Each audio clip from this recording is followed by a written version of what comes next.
mic is live, the stage is set. Words like fire you won't forget. Every topic, every thread. Living stories in your head. Turn it up, feel the beat ignite. Conversations flowing bright. In your ears, day or night. This is the sound that feels so right. Mic is live, the stage is set. Words like fire you won't forget. Every topic, every thread. Living stories in your head. As always, everything we discuss is for entertainment and is speculation. Please like and subscribe, and definitely join our discussion in the comments. If you're ready, let's get into it.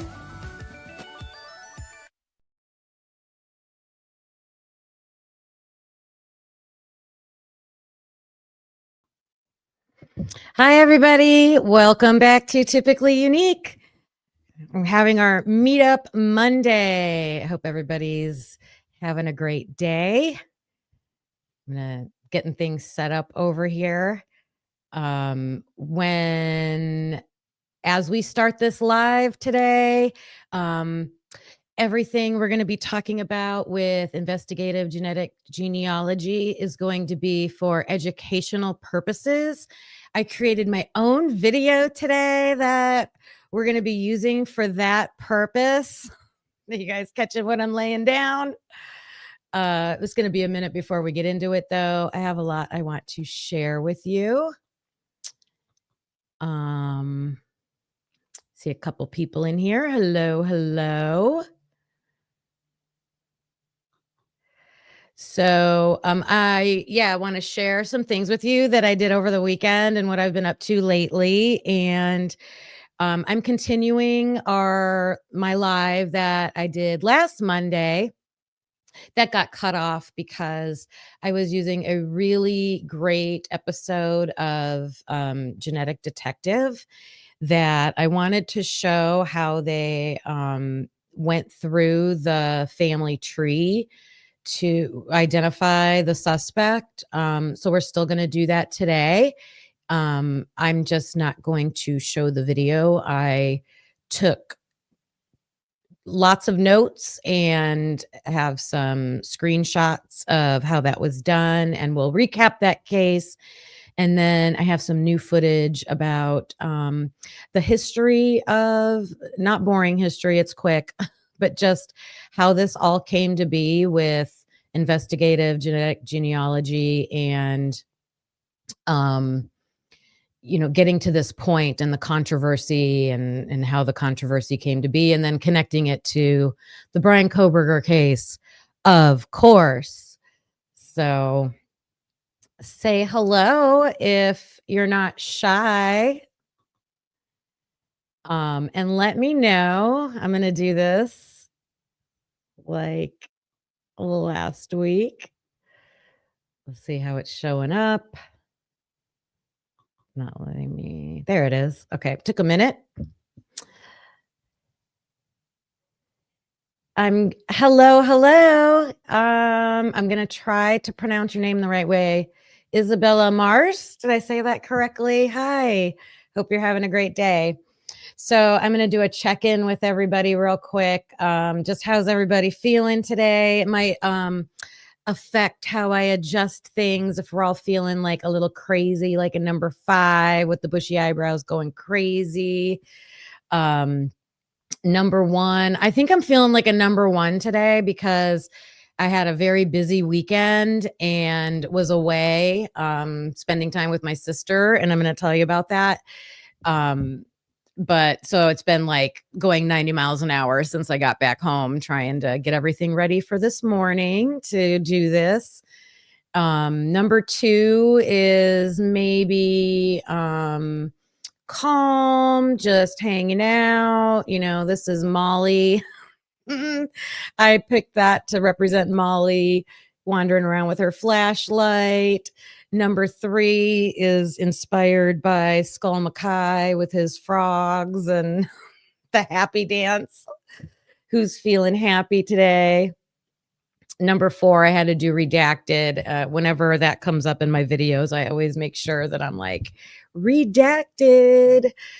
Um, I hope nobody's feeling like that. That's kind of like feeling ignored, I think, or left out. And then the boring fan. Anybody bored today? Hopefully, you won't be bored as we go through this episode. Yep. Okay, so this weekend I went to Sandusky, Ohio, and they have a witches walk every year around this time. And it has grown and grown and grown. My sister lives out that way, and she's attended it for many years. And it started out with like just 20 people. It's evolved over the years. And this year they went for the Guinness Book of World Records for the most witches gathered for a walk and a dance. And they actually set the record. So there were 970 men and women, all people, dressed up.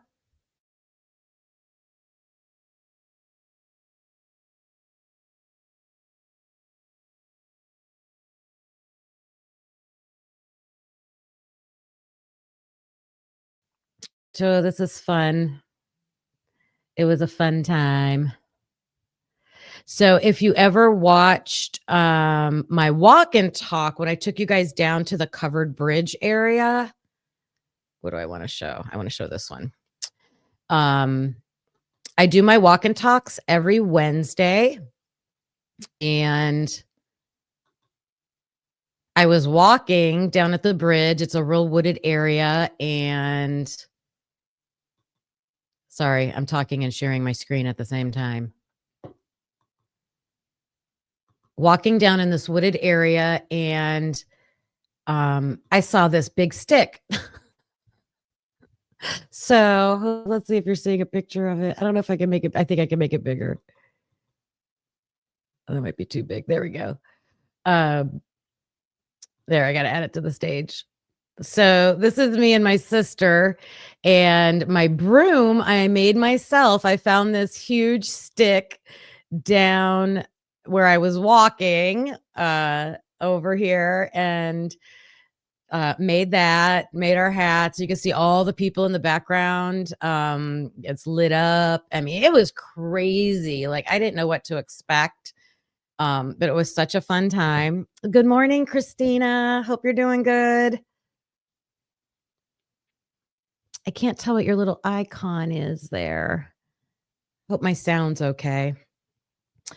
Yeah, so that happened on my walk. Everybody was laughing at me. I'm like, yeah, I found a stick that would be the perfect broom.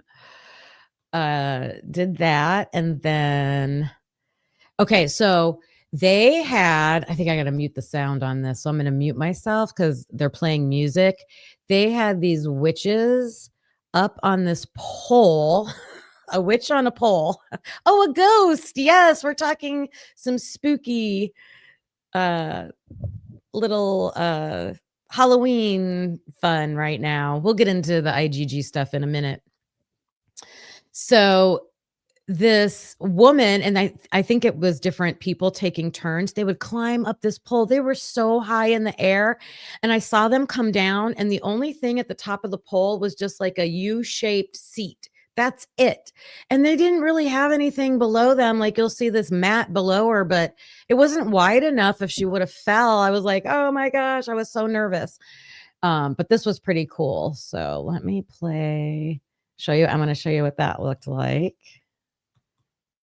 Let you. Now the monster man.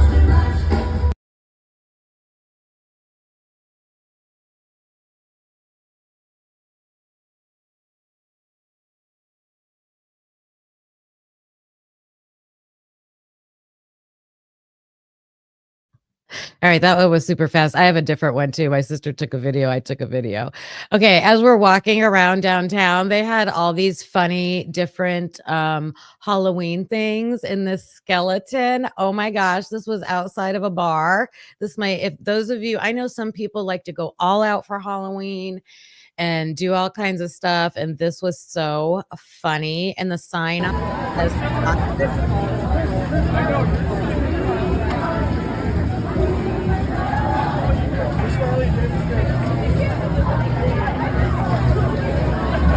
that's the toxic skeleton. He had too much to drink. I just thought that was crazy. That was so funny.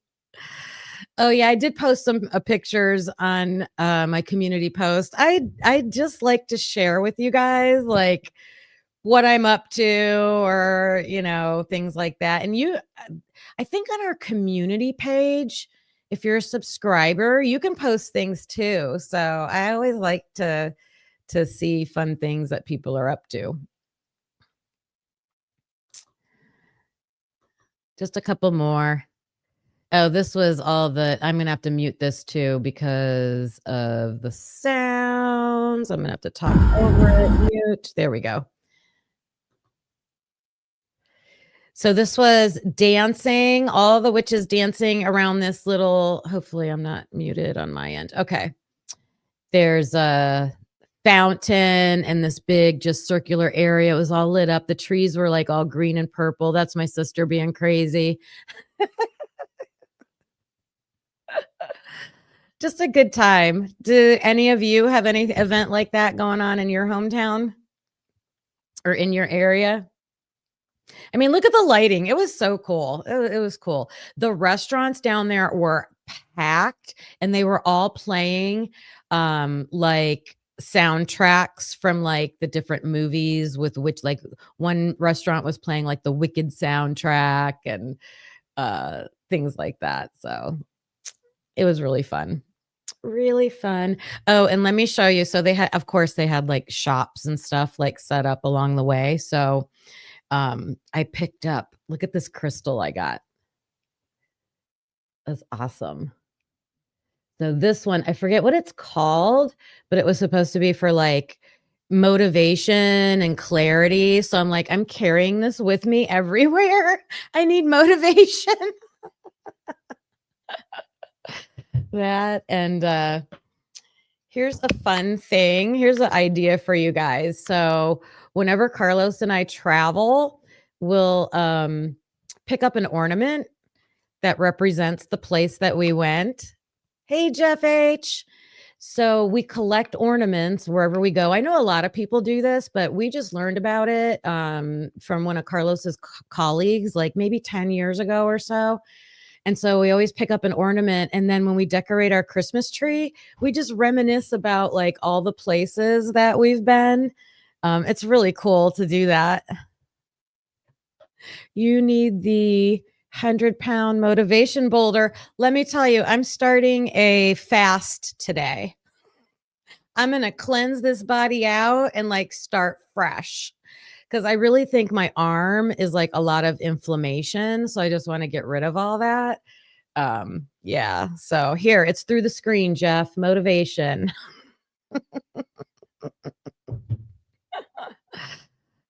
Christina, you don't where you live. You do have a huge covered bridge festival. Okay, yeah, we have that too. Yep. In Indiana. So a funny thing about the ornaments, when my friends and I went to Delphi, we didn't go into any shops or anything while we were in Delphi, but on our way out, we stopped at one of those gas stations that has like a little shopping area. And so they had little knickknacks and stuff like that. So I picked up, I think it was a keychain, but you can use keychains as an ornament. And it was a bullet. It looked like a bullet and it said Indiana on it. So I got that. I'm bad. Oh my God, I'm bad. But because that's the only piece of evidence they really had. Well, they tried to say they had against Richard Allen. Yeah. It's working. All right. All right. Yes. Yes. Yes. Yes.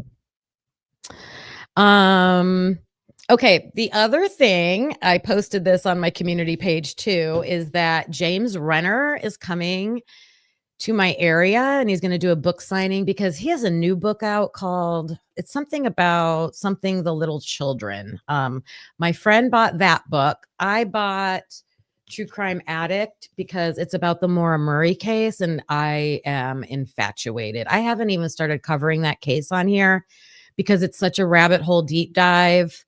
I would just have to focus on just that. So someday I will, because that's still unsolved. That's like my top cold case that I want to know what happened to her. So he wrote this book about that, True Crime Addict by James Renner. So I'm going to bring this with me when I meet him. I'm hoping to get to talk to him a little bit, get his signature. Yeah. And that's something I've always done, because when I was a teacher, I used to go to a conference and they would have authors, like mostly children's authors there. So I have a ton of books. I have a collection where the authors would sign them for me. So it's a fun thing to do. So I will give you an update on that after I meet him. I think that's not this week. It's next week. It's in 2 weeks coming up. So, yep. All right. So we're going to talk about IGG today. And on my last episode, I said, could 3 things be true at the same time when it comes to IGG? So can IGG be used to solve cases? And let me know your thoughts at any time on this. Hi, Christy. Good morning. Can you use IGG but still have a thorough investigation to back it up? And can you use IGG while still protecting privacy? And that is the big conflict. That's the big debate, right? It's causing a lot of people to run away from genetic testing and staying away from those databases. And the Fourth Amendment with privacy is a huge issue. So, also, when we're talking about that, and I talked about this on my last episode. So if you guys were here last week, not my last episode, my last live, I just want to endorse again the Be the Match Foundation. So when we're talking about genetic investigation and the controversy around privacy with that, please, I'm endorsing and asking people not to shy away from DNA testing and donating when it comes to organizations like Be the Match. Be the Match is the one that I can endorse, that I know about. They keep your privacy. They do not participate in any law enforcement activity. Law enforcement would have to come to them with a very strong warrant for them to do anything. So,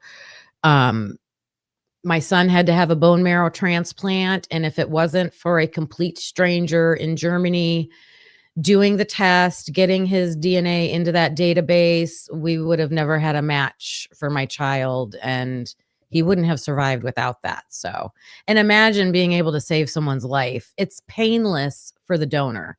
It's painless for the donor. The pain is with the patient. So that's just my little endorsement for that. Remember, Be the Match. Be the Match. If you ever see that out there, that's what that is. Okay. So we were watching a case about a woman named Carla, and she was in her 80s.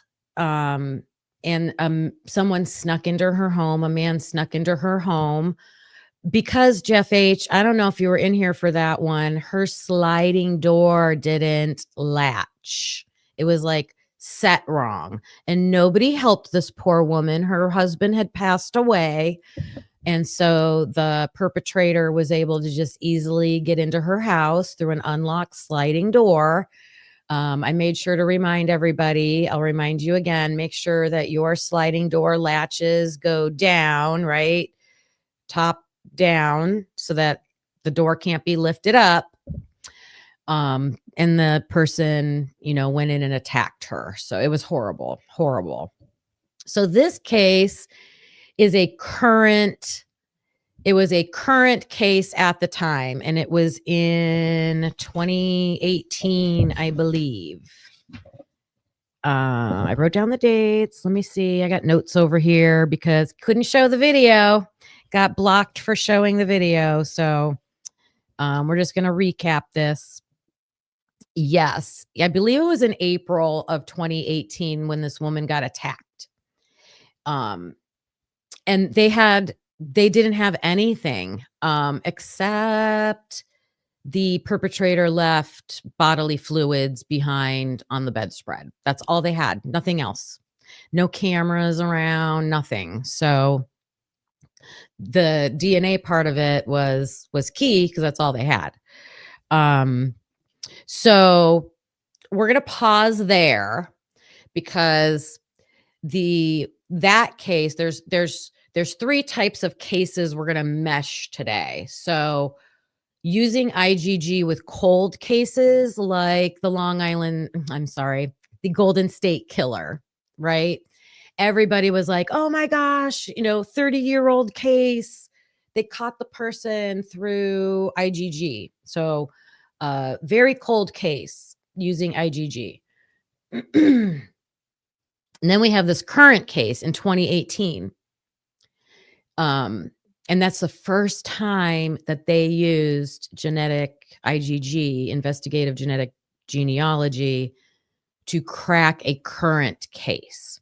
Then there was a case in the middle of those two. And the guy's name was William Talbot.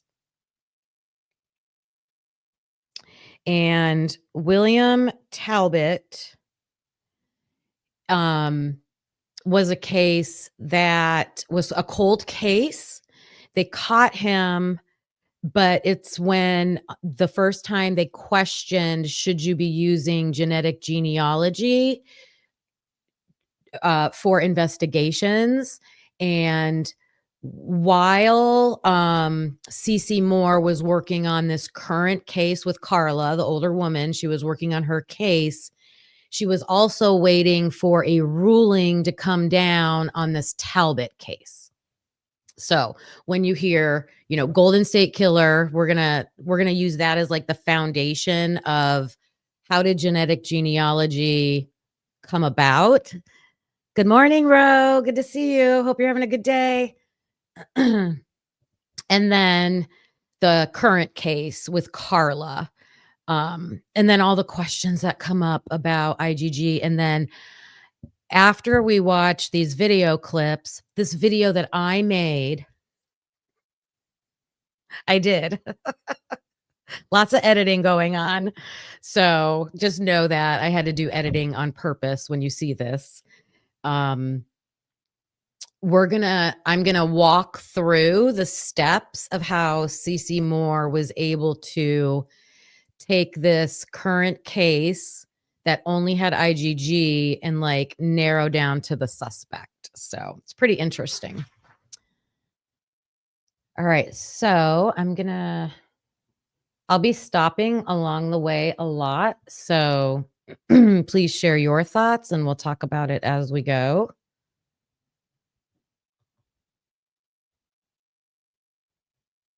Good Monday morning. I gotta stop sharing. You guys saw my last with the issues that I've had the past couple weeks. I think everybody's getting an idea of all the behind the scenes clicking that we have to do. I'm gonna do this. Oh, give me a second. It's coming. Oh, okay. Here we go. All right, it's showing up. All right, here's a little bit of history about IGG. Genetic fingerprinting has become routine. In the late 1980s, before the advent of genealogical databases in crime fighting, DNA samples from crime scenes had to be large in quantity to be tested, meaning big pools of blood or large quantities of semen or saliva. Back then, samples were manually analyzed and required a lot of analysis, the way someone might look at an out-of-focus photograph and try to interpret what they see. Okay. So first of all, sound check. Can you hear that okay? Can you hear the video okay? And then that last frame that was up there with that, like it almost looked like a lottery ticket when you fill in the lottery ticket with the little black things. Okay, thank you, Christy. I watched a video a long time ago that was this old school way. Like there's a tutorial out there of how they used to just look for these certain markers and be able to say, okay, this matches the mom, this matches the dad, and who matches who. It's just looking at shapes and sequences and matching them. And that's all all that was. And it was called fingerprinting at the start. Fingerprinting. This new scientific tool was enough to upend the criminal justice system, allowing investigators to catch perpetrators and exonerate the innocent. In 1994, the federal government created a database called the Combined DNA Index System, or CODIS. Before the system could launch, the FBI had to come up with standards for what level of detail to store in the database. Erin Murphy is a former public defender and the author of Inside the Cell, The Dark Side of Forensic DNA. There's this need to develop a DNA profile that is discriminating enough among people to identify them, but not so discriminating that it invades their privacy or costs too much to do. Law enforcement decided. So in 1994, they start creating this database. So that's CODIS, right? So they're going to come up with CODIS. And then they're going to talk about how the government, okay, I cut out the parts where it was the actual president that did it, but it's in the 90s, so you can figure it out. There was a government, movement to start genome sequencing and just start, collecting this, laying the foundation for the technology, for the scientific part of it. Can we start collecting these DNA samples? A portion of the genome, just 13 places at the time. They each have 2 pieces of information, one from mom, one from dad. So that means you'll have essentially 26 discrete pieces of information. Part of the benefit of that method is that it doesn't really tell you very much about someone's health or their physical characteristics or anything like that. Regions that are non-coding don't signify anything. That's where you get this idea of junk. It's just junk DNA. That stays and is still the mainstay of DNA testing. I've heard that term junk science, and okay, Christy, I know you got a lot of videos you're working on. I get it.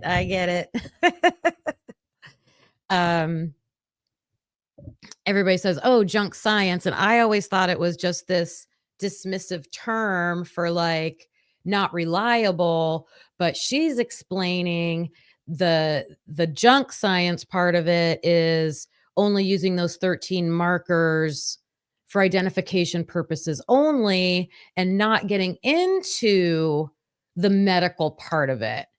And I think that's important to keep in mind when we're, deciding, is this something I endorse or don't endorse for criminal work, for investigative work?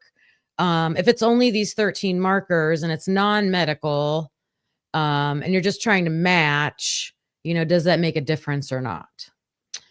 And then they're talking about 13 markers to make that match. And I remember when we were waiting for a match for my son, they always told me that there was 14. They were looking at 14 to see if they were compatible.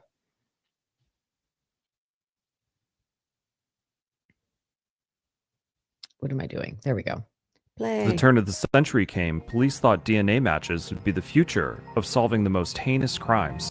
And murders contained to their own communities from the 1970s on, though there was some speculation that they could be connected. In 2000, my daughter was pretty young, new. She was about a year old. We were going back down to Ventura to visit old friends and show off the kid and that sort of thing. And I thought, I'm going to stop Stop by the police department and just see if there's been any progress. It's been 20 years. Has there been? Okay. So this woman, her dad was a victim of the Golden State Killer. Okay. And so she lived, out of county and went back to Ventura. Ventura, California was a big area where there were a lot of victims. And she went in to check in to just see, hey, any updates in the case.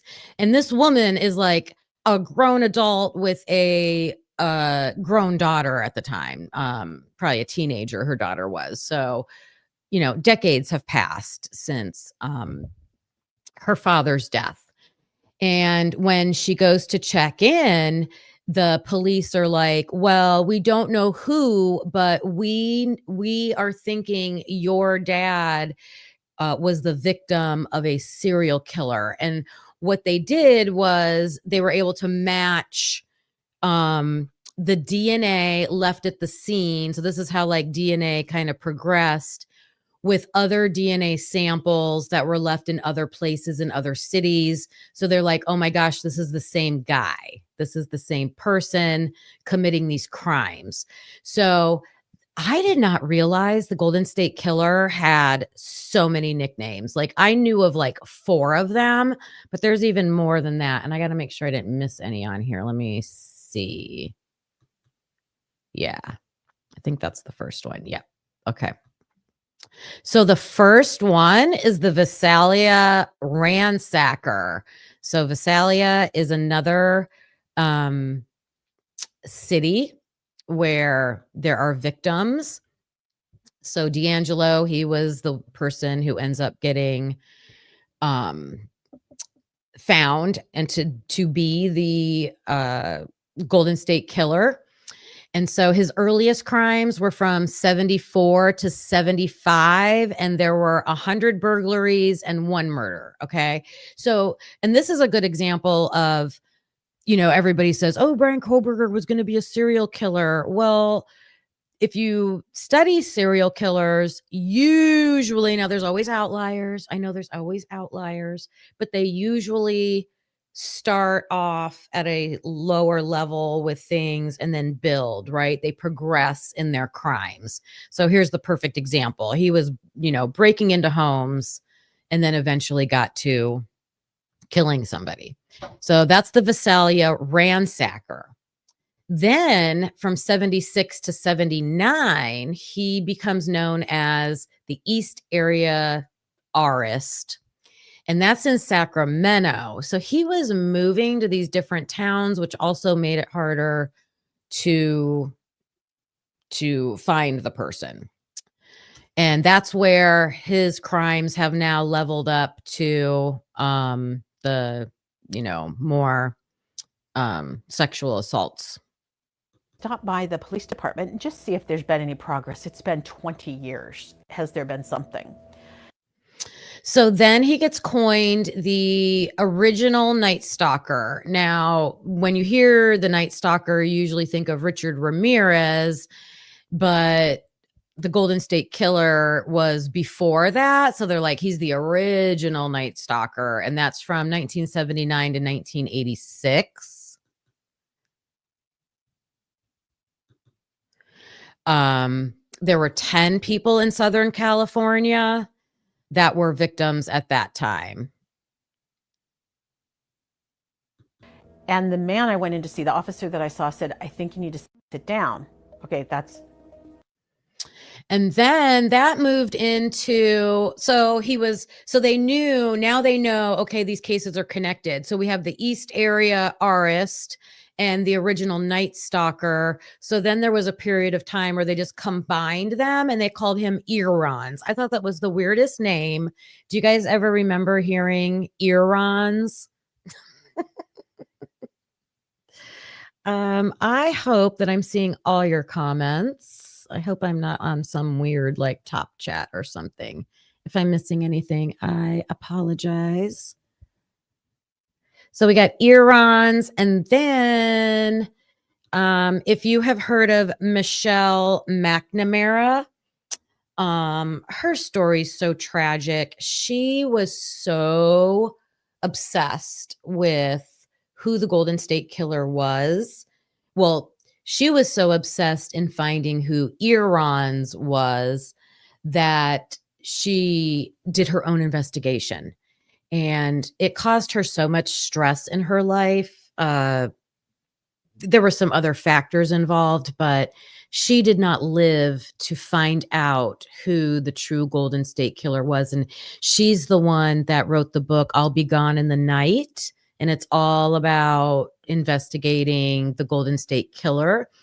And she coined that term in 2013. So she's credited with doing a lot of the footwork in trying to make connections between each incident and the locations and everything like that. I know there's a good documentary out there about her. A little condescending, and I said, yeah, probably not. And then he said, well, your dad's murder has been linked to. Okay, these are the ones I did not know. Let me know in the chat if you've ever heard of these. So the Diamond Knot Killer. And I guess the media used that name, and law enforcement, because he eventually started tying his victims up, and that's a certain kind of knot that he would use. I'd never heard of that one. And then he was also called the Creek Bed Killer. And that's because when he would escape, he would, not drive his car to the victims' houses. Even back in the 70s and 80s, when there wasn't a lot of surveillance cameras, he would escape on foot and use these creek beds, trying not to leave a track, right? Getting into the water so that he's not leaving footprints and things like that. Then there was the Cordova Cat Burglar. So named after another area of California, Rancho Cordova. And that says where his prowling and burglary began. So I had never heard of those three. And that just shows like how long he was around, and all these different locations, getting all these different names. Set of other murders in Southern California, we believe he's the victim of a serial killer. Yeah, I did need to sit down. Investigators couldn't find a match in the FBI's CODIS database, but they did find matches between a series of rapes and killings across Southern California. Little did they know that it would be a completely different DNA database developed outside of law enforcement that would lead to the front steps of the killer. The eventual search would be so potentially shocking to the public that investigators would lie about what they did. They would lie? This lie is a big one, and it is going to be so relevant to the Bryan Kohberger case. So when you hear what they did, you're going to go, oh yeah, that's exactly what people were saying with the Kohberger case, or speculating. People were speculating that. For years. Human Genome Project has no lesser goal than to map every bit of information contained in the human genetic blueprint. In 1990, the Human Genome Project promised to map the entire genetic makeup of the human body for $3 billion within 15 years. While the task had to be completed manually in the beginning, the project got ahead of its time horizon after the arrival of automated DNA sequencers. By 2001, there was a working draft of almost the entire genome. The genetic basis for most diseases turned out to be far more complicated than scientists had assumed, but the technology did create a brand new market for consumer genetic testing.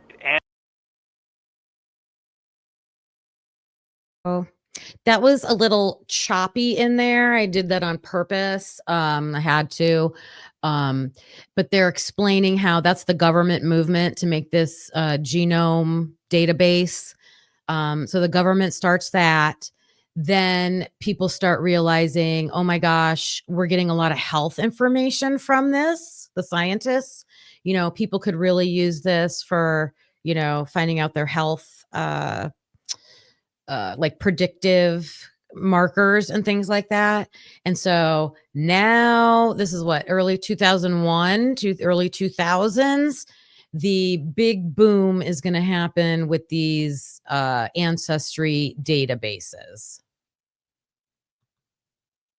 Ancestry.com announced that it was teaming up with a genetics lab to offer you a handy-dandy home DNA test kit. There was an opportunity to gather information about people, which they could monetize. I analogize it to Facebook or Instagram or Twitter. Bika Barlow studied genetics and developmental biology before becoming an attorney specializing in DNA cases. You are being provided the service. In an exchange, you give them all of your genetic data.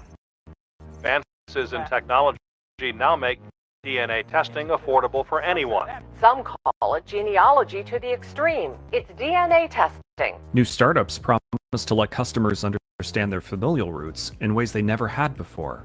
I used a sperm donor to have my daughter. So DNA is a big part of our life. Don't know much about. So this woman that's speaking is just giving the example of how she had a donor to conceive her child. And so getting that genetic information was important to her. So she's one that did choose to go into these databases to submit to get that information. So there's lots of different reasons that people do it. We're doing it, are doing it, but there was like a heyday for this. Like, remember there were like commercials everywhere. And I think the next clip that's coming up is going to show that one of the sites even had like a spit party. Can you believe that? Like, you'll see what I'm talking about. About him other than what he shared as part of the sperm bank information. And I thought it would be really helpful to understand what markers might come up if we use 23andMe. I think there's real value in people being able to learn about themselves and being able to manage their health and manage procreation by having DNA information that can help them make informed choices. A lot of people have found that they're carriers for things like cystic fibrosis, and they had no idea. Okay, so you call this? Well, this is a spit party. A spit party. A spit party. In the Spit Lounge, guests provided a sample of their DNA for decoding. The spit collectors work for a website called 23andMe. It's actually looking for things that we as consumers really. I added that clip of that kid in there just spitting.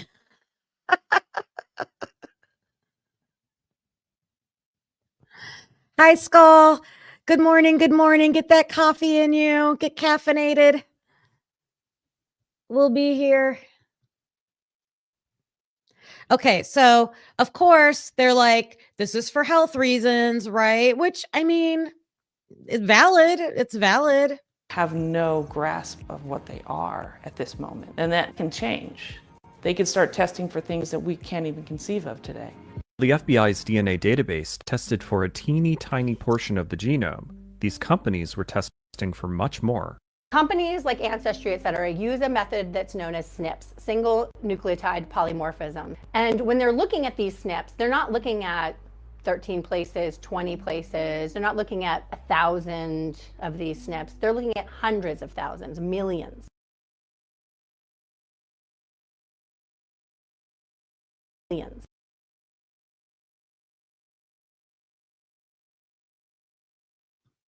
Okay, so we've all heard of the SNPs, right? And she was just saying that when they use those SNPs, they're not looking at those 13 markers. They're looking at hundreds of thousands of markers. So big difference with that. So this is hitting mainstream. These DNA websites and swabbing your cheeks and sending it in and finding out your heritage and medical information. And they like called it like this renaissance, right? Like it's a new era. And so they start having conferences for it and tutorials on how to get this done. And after this heyday, as everybody starts, getting on the bandwagon, 10 million people uploaded their DNA samples into, I'm forgetting which one it was. It might be 23andMe. And then they're going to name another site and say that 15 million people were in that site. So that's a lot. Anybody know how many millions of people live in the country?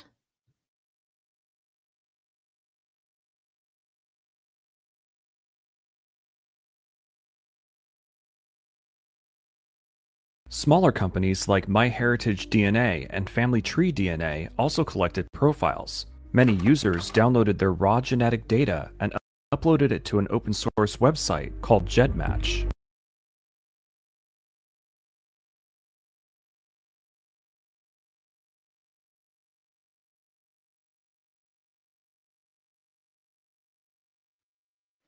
Okay. So I don't know if you guys remember this. I remember this. There was a big, hi, William Tardy. You're on 23andMe. You can't upload a profile. The only way to get on there is to purchase a kit. Okay. So you got to do it straight through them. Right. I think what they were just saying here, and I remember this, is that, remember the whole opt-in, opt-out thing? That was a craze for a while. So people were already submitting their kits to these ancestry sites. And then the ancestry sites were like, okay, I know people have privacy concerns. So if you don't want us to share your information, you have to go in and, I don't know if it was opt out or opt in. I know that was a lot of confusion too. People were trying to clarify, well, do I have to opt out or do I have to opt in?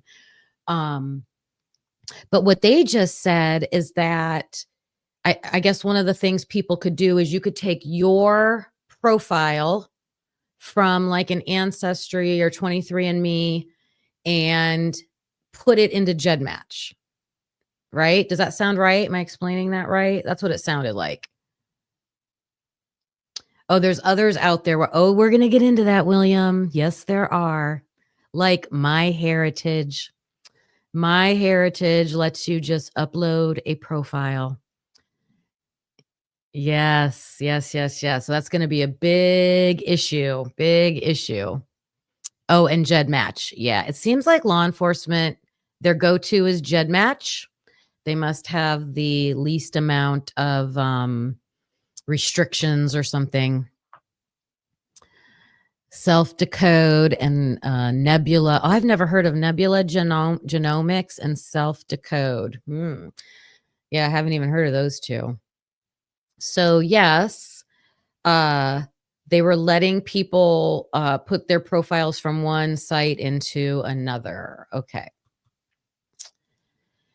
Okay, so this says no match for the Golden State Killer. So remember, we're talking about 3 different kinds of cases today. We're talking about the Golden State Killer, which is a cold case for decades, which everybody celebrated when they finally solved, mostly, didn't get challenged right away, if at all. I don't know.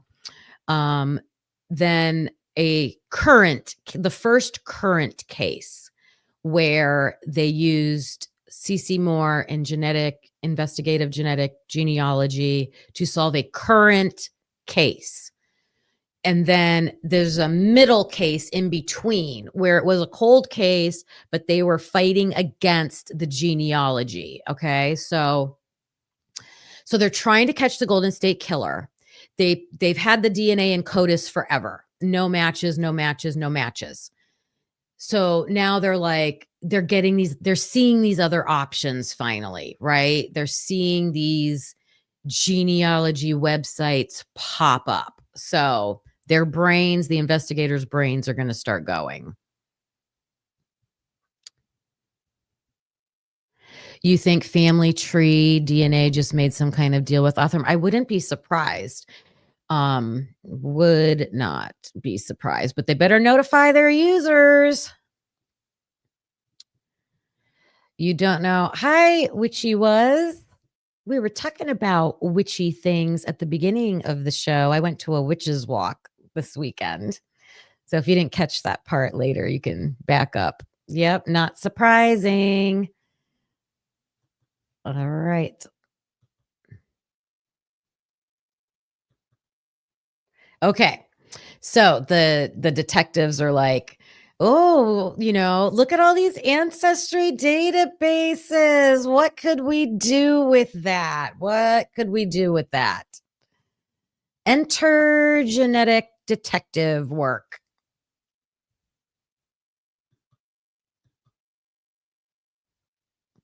Okay. This woman, we're going to hear about her. She is the genetic detective that works on the Golden State Killer case, Barbara Ray Venter.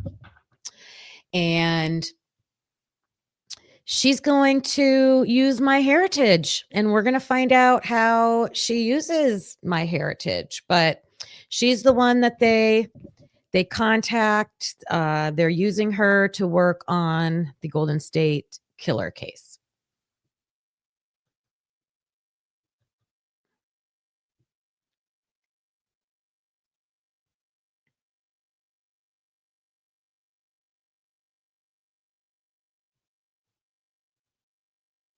Law enforcement says they were able to link this DNA using an open source genealogy website called GEDmatch.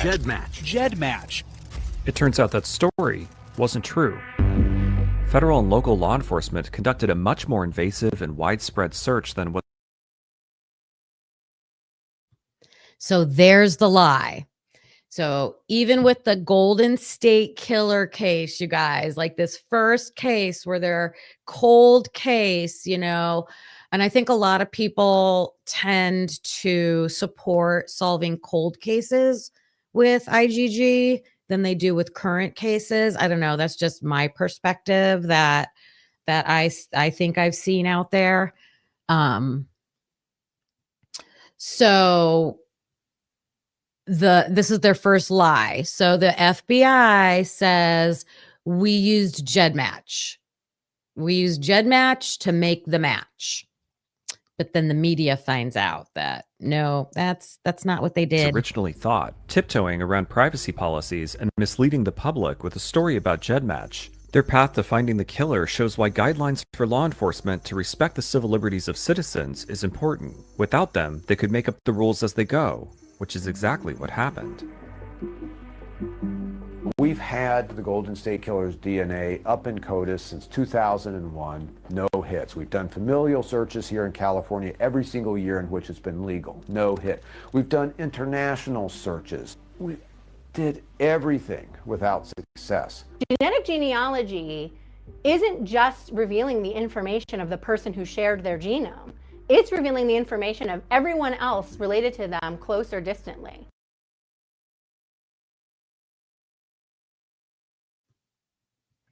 I know talking all this IGG stuff is complicated. I'm trying to break it down.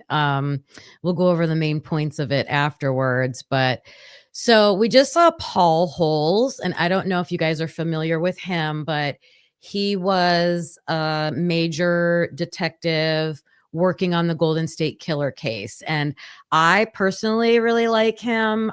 He was on a podcast called Unraveled for a while. He was on that podcast with Billy Jensen and Alexis Linkletter. I think it was the three of them together. They told really good stories on there. So if you're ever looking for a good true crime podcast that's on Apple Podcast or Spotify, they had a good one. Paul Holes isn't on there anymore. But he's just explaining the roadblock they hit.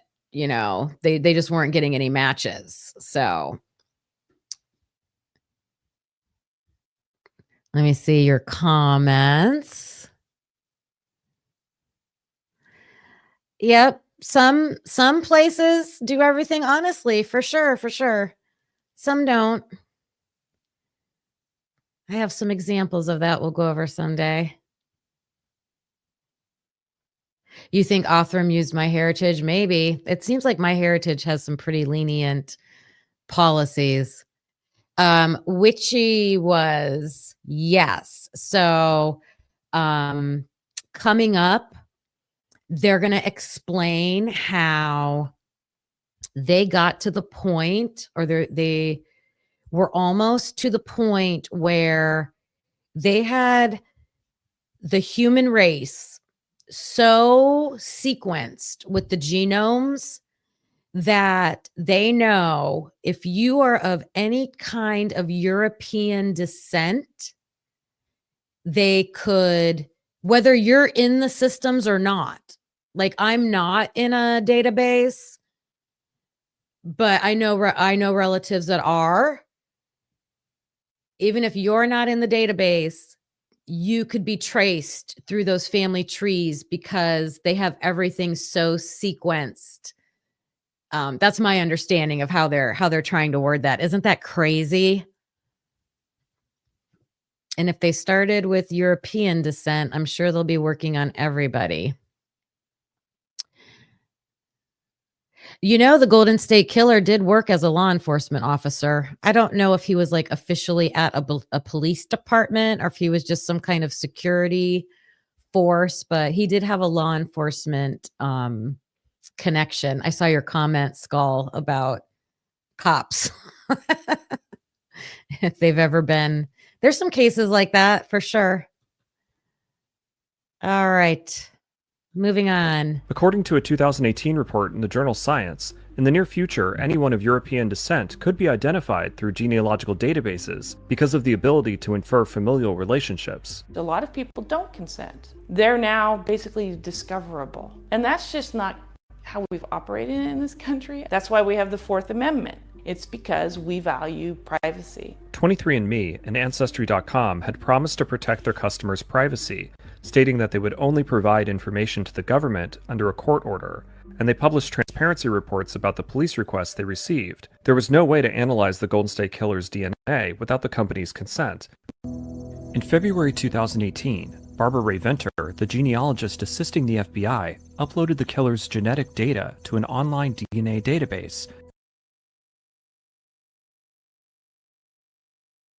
Okay, I'm going to rewind that for a minute because we're going to learn exactly what that Barbara Ray Venter did with the DNA. Before that, they were talking about, oh my gosh, I lost my train of thought. It's okay. We'll go on and talk about Barbara Ray Venter. Here's what she did. This is what she did. She took the Golden State Killer's DNA sample that they had, and here's what she did with it. The FBI uploaded the killer's genetic data to an online DNA database, and that search gave her the names of a series of second cousins, filling out the family tree she was constructing, and ultimately leading police to the killer. Venter was able to narrow down the suspect to 6 people. One had blue eyes, matching the description many gave of the Golden State Killer. According to the Los Angeles Times, it was MyHeritage, a privately owned DNA database Ray Venter used, that provided the hit that would find the killer.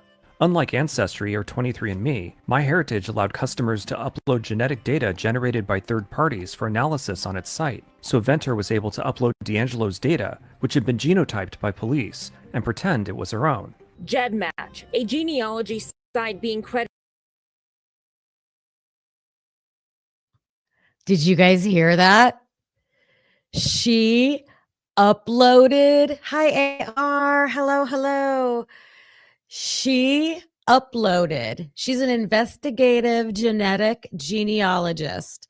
She took the Golden State Killer's unknown, they have the profile. She took the profile and uploaded it into GEDmatch. I'll have to rewind it. She uploaded it into the site they just said, but pretended like it was her own. And I remember people speculating that. People were speculating that about the Bryan Kohberger case. Like, is that one way that this might have happened? Do you remember that? Yep.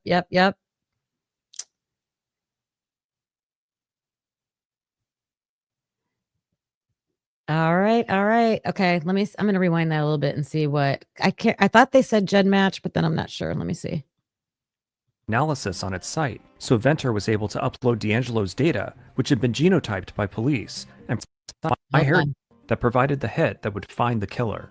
Unlike Ancestry or 23andMe, MyHeritage allowed customers to upload genetic data generated by third parties for analysis on its site, so Venter was able to upload D'Angelo's data, which had been genotyped by police, and pretend it was her own. GEDmatch, My a heritage. genealogy site being credited as the missing key. But investigators had claimed that Ray Venter had tracked down D'Angelo using GEDmatch, an open source genealogy database. So why did they lie? The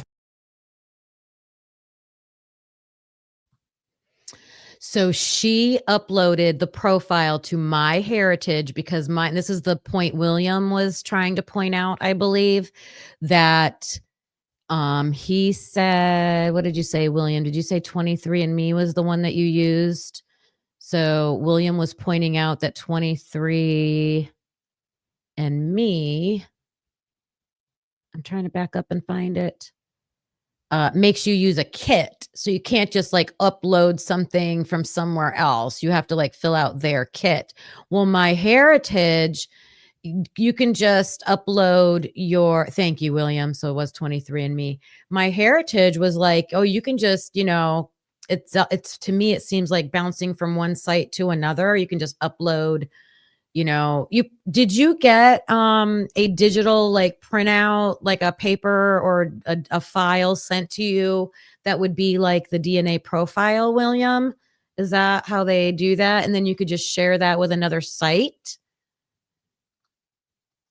So that's what she did with MyHeritage, and she pretended that the Golden State Killer was her DNA. And then the FBI is like, oh, no, that's not what happened. We use GEDmatch. You can download your profile. Yeah, see? Yep.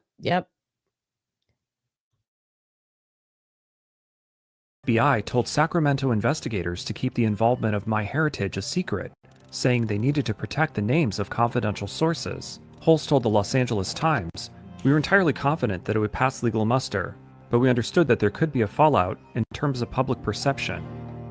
With the DNA database, the temptation for prosecutors is to find a match in the database and work backwards. If you have 17 million people's DNA and you're doing this. Did you guys hear that? It's tempting to just use the DNA and then work backwards. Isn't that what a lot of people are talking about with the Bryan Kohberger case? Because and then it's a risk then, right? That you're like, okay, we have a profile match, which is hard to fight against, but you have to have the corroborating evidence to back it up. And I think the cops are like thinking they'll be able to find that, right? We did an investigation. We've collected evidence. We have all this stuff. Now we're going to go back. We have the genetic match. Now we'll go back and we'll just find our evidence that matches this person. And that's not very good in the Bryan Kohberger case. In the I keep saying Long Island serial killer. I'm sorry. In the Golden State serial killer case, they were able to match like where DeAngelis was at certain times. He moved with his family and he lived in the areas where the attacks were taking place. And they were able to find that corroborating evidence. But I think that is why Cy is going to do that program called Preventing the Plea. And I'm sure most of you have seen the description of that program. I know Lana talked about it. I did find the website for it, and it listed the topics that were going to be covered. And I would expect Cy would talk about timing advance records and that the technology side of it, right? No, He's going to talk about IGG and online sleuths meddling. And Carlos and I discussed this on our last recorded episode that we did. We had a pretty big debate about it. I just feel like Cy Ray's point, I'm just inferring, right? I'm just speculating here. You guys can tell me what you think in the chat. It seems like his point is going to be you can't just rely on DNA and IGG on an investigative genetic genealogy investigation. You have to have that corroborating evidence, and you can't work backwards. Like it should be simultaneous at least, right? This is so. I just thought this was a good way to compare what's going on in the Kohberger case. What are you guys talking about? You downloaded a smoke. I'm going to take a break. I'm going to take a chat break. Let me see what this says. You downloaded a smoke alarm ringtone. That's funny. William's got something about Cy Ray. How do you find the website? I will look it up and I will link it when I get to the end. Okay. Don't let me forget. All I did was Google it. I'm not sure if I know it's attached to Homeland Security, but I don't even think I put that in there. I think I put like law enforcement. Anyways, we'll figure it out. I'll make sure we do it before the end of the show. For sure. You're welcome. All right. Kind of Rorschach testing. You sort of have this huge pool of people to suspect, and often there will be no other evidence, or often the other evidence will be kind of accumulated later. And although it might support the finding of guilt, like, oh, they live in the same state, or, oh, they have a prior record of some kind. Really what you're doing is you're saying this partial profile matches, and that's what I'm kind of building the scaffold of the case on, and these other coincidental factors just help support my finding. And so databases make that ambiguous quality of some of these samples much more potentially pernicious, because they allow police to take those incomplete samples and sort of find perpetrators who seem to match but may in fact not be the actual perpetrator of the crime.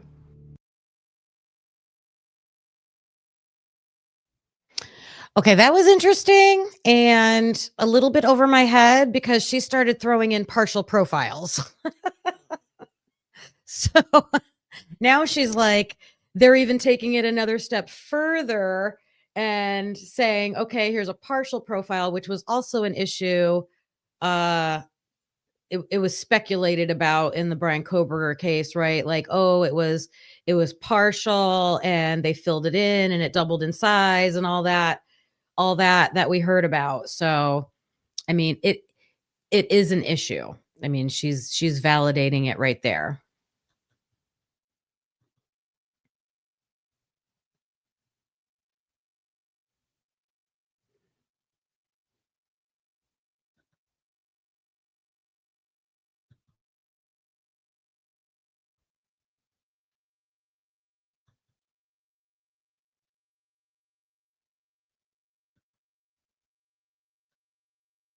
All right, this is what I've been saying, that we're focusing on these three cases. So the Golden State Killers, the cold case, this Talbot guy that I'm not really telling his story too much, just he's the middle case because there was a challenge about using DNA in his case.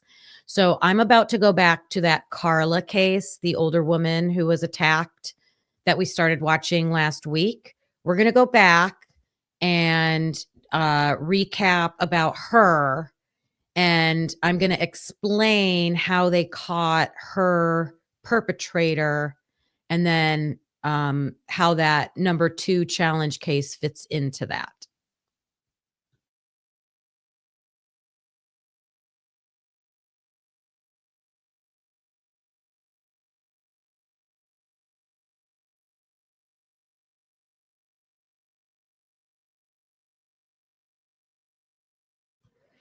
Okay, so if you weren't here last week, if you were here last week, you remember this is Carla. and she was attacked in the middle of the night while she was sleeping. Just an intruder into her home. Okay. There was DNA left at the scene on her bed, and that's all they had. That's all they had to go on. And this happened in April of 2018. And the investigator in her case did not want this guy to turn into a serial, right? And because the neighborhood was just shook, like it was a safe area, nothing like this had happened, an older woman, and they just didn't have any clues to go on. Like they were at a standstill. So he reached out personally to CeCe Moore, and CeCe Moore was even taken aback because she worked for Parabon. So Parabon is the company that does the investigative genetic genealogy, and CeCe Moore works for them. Hi, Dago. We're catching up from last week. And I so far have made it through this video with my editing. So I got sidetracked. Safe. Yeah. So they didn't have anything to go by. So the detective reached out to CeCe Moore herself, and he was like, please help us. Please help us. So she did. So I'm going to walk you through how they explained it on the episode of what exactly she did. So this would be how they would have done it with Bryan Kohberger's DNA also. Okay. So this is the first active IGG case. In July 6th, 2018, they uploaded the DNA into GEDmatch, I believe is what she said she used, and they got matches. Okay. So they got these matches. So this is the judge that's going to, so the Carla case is going on while CeCe Moore is trying to find the attacker for Carla. There's a judge in the Talbot case about to make a decision if they will find somebody guilty with just DNA, mostly just DNA. So CeCe Moore talks about getting this call rate. So she uploads the DNA into GEDmatch, and they're like, oh yeah, we got a match, and it's like a 98.4% match. And I guess usually it's not that high. And the reason it was so high for this case is because it just happened. Like the perpetrator just left his DNA sample at the scene weeks before. So very current, very current.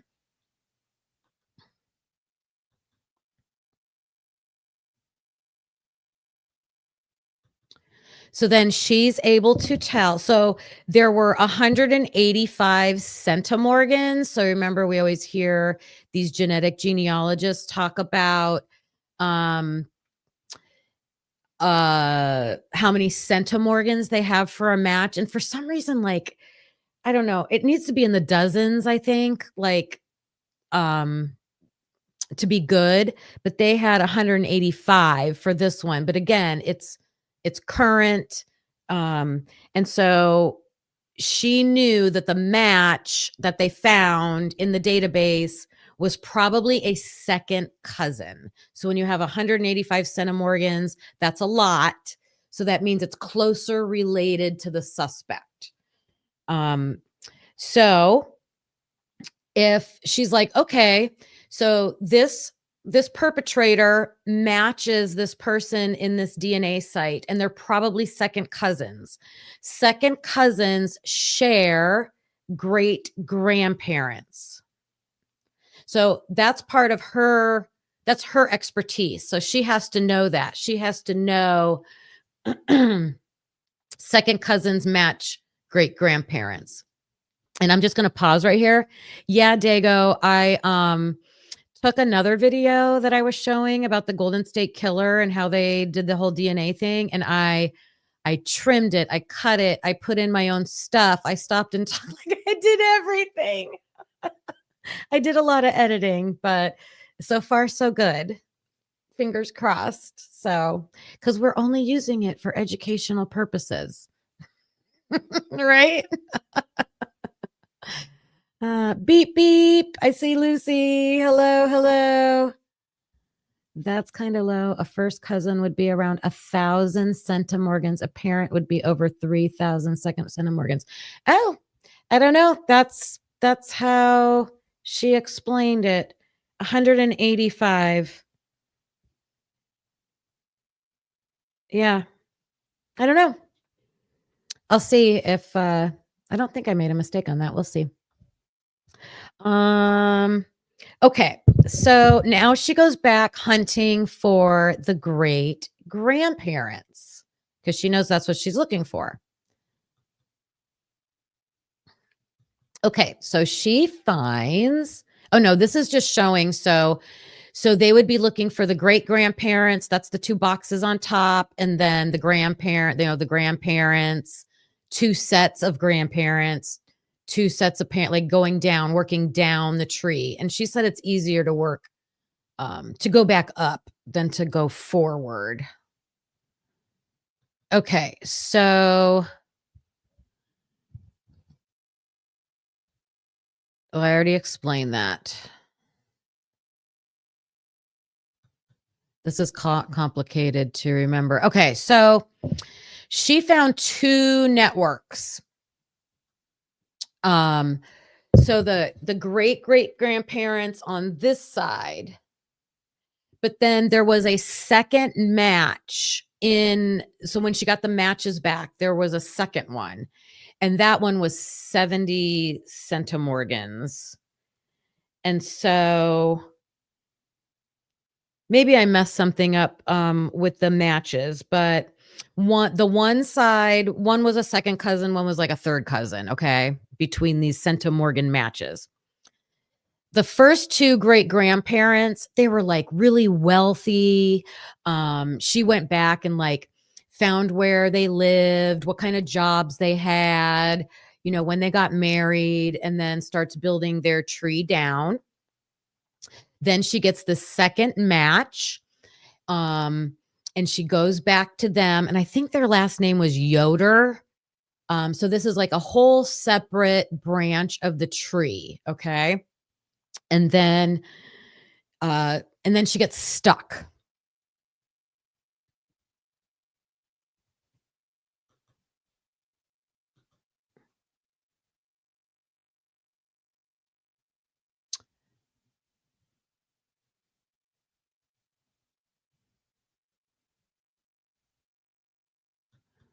Okay, so these were the first 2 great-grandparents, Charles Morris and Elizabeth Hannah. So she starts with them. They're married. They have kids. Their kids have kids. She's going forward, going forward, going forward. And then on that side, she couldn't really find anything yet. So then she goes over to the second side of the tree.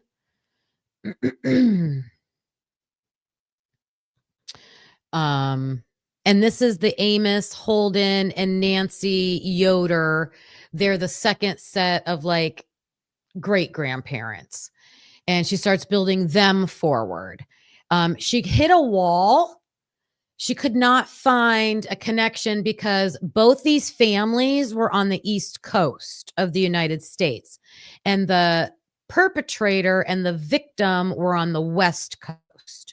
So she's trying to find who in both of these families is on the West Coast. Everybody, like one family's in Georgia. One family, I think, was in, I don't know if it was New Jersey or Pennsylvania or something like that.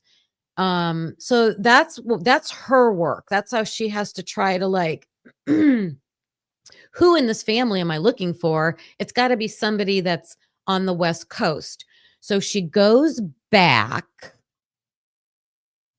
she goes back to these two, the original great-great-grandparents, Charles Morris and Elizabeth Hannah, and she starts going down their tree, and she finds out that they had a, let me see, a great-grandson who died in the town we're looking for, St. George. So the town where this crime happened, or near where this crime happened with Carla getting attacked, there is a great grandson of these two people who died there. She found his death certificate. She's like, okay, so I've got somebody from this family in this area. Still kind of stuck. So she's looking at all the ancestors on the other side of the tree, and she starts seeing Hispanic heritage. And she's like, well, somebody in this family, I know Yoder, right? Yoder is like, they go from Amish to Hispanic. They are a melting pot family. So she starts looking for this Hispanic heritage, and she finds a woman. Let me advance this a little bit. On the second side of the tree. So this George Monet guy, he's the one that died in St. George. Okay, so we're back to the Holdman Yoder side of the tree. This is where they're looking, where she's going to find the Hispanic connection.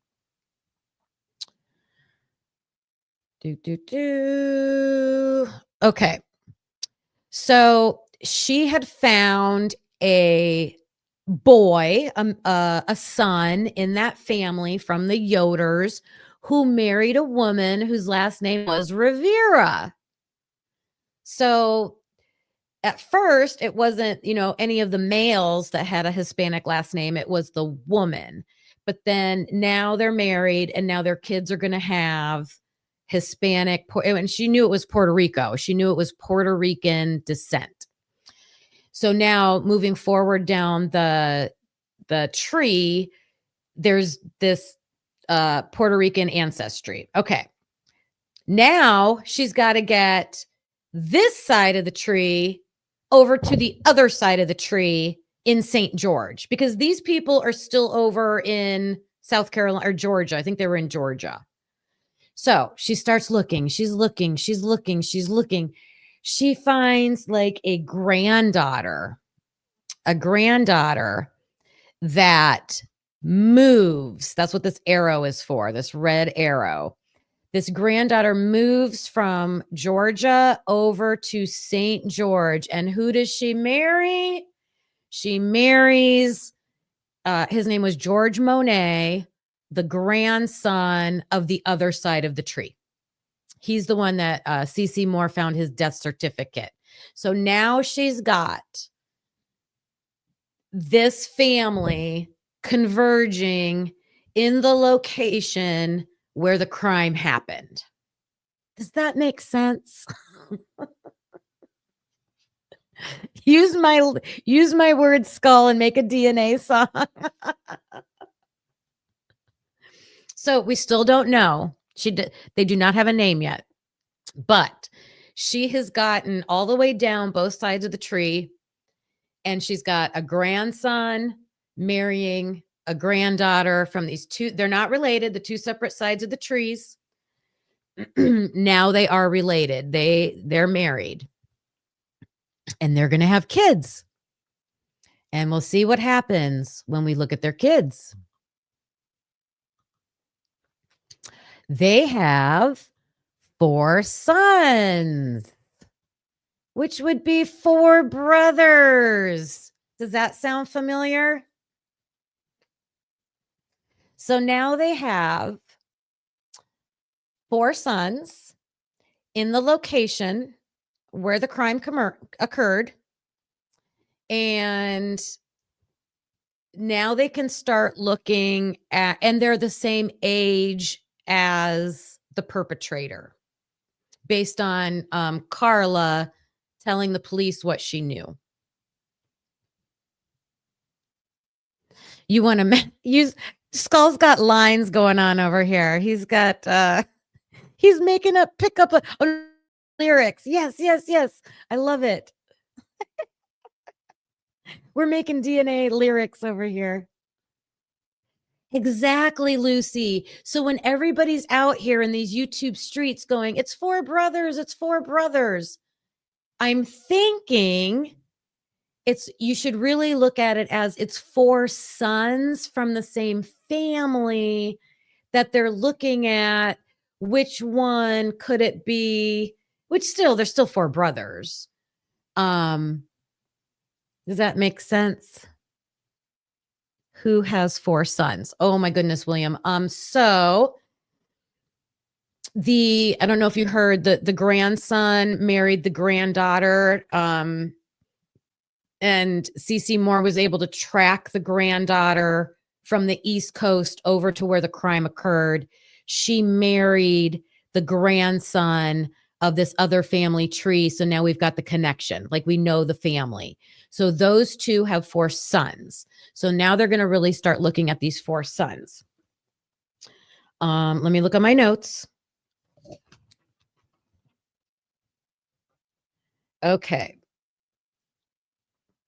So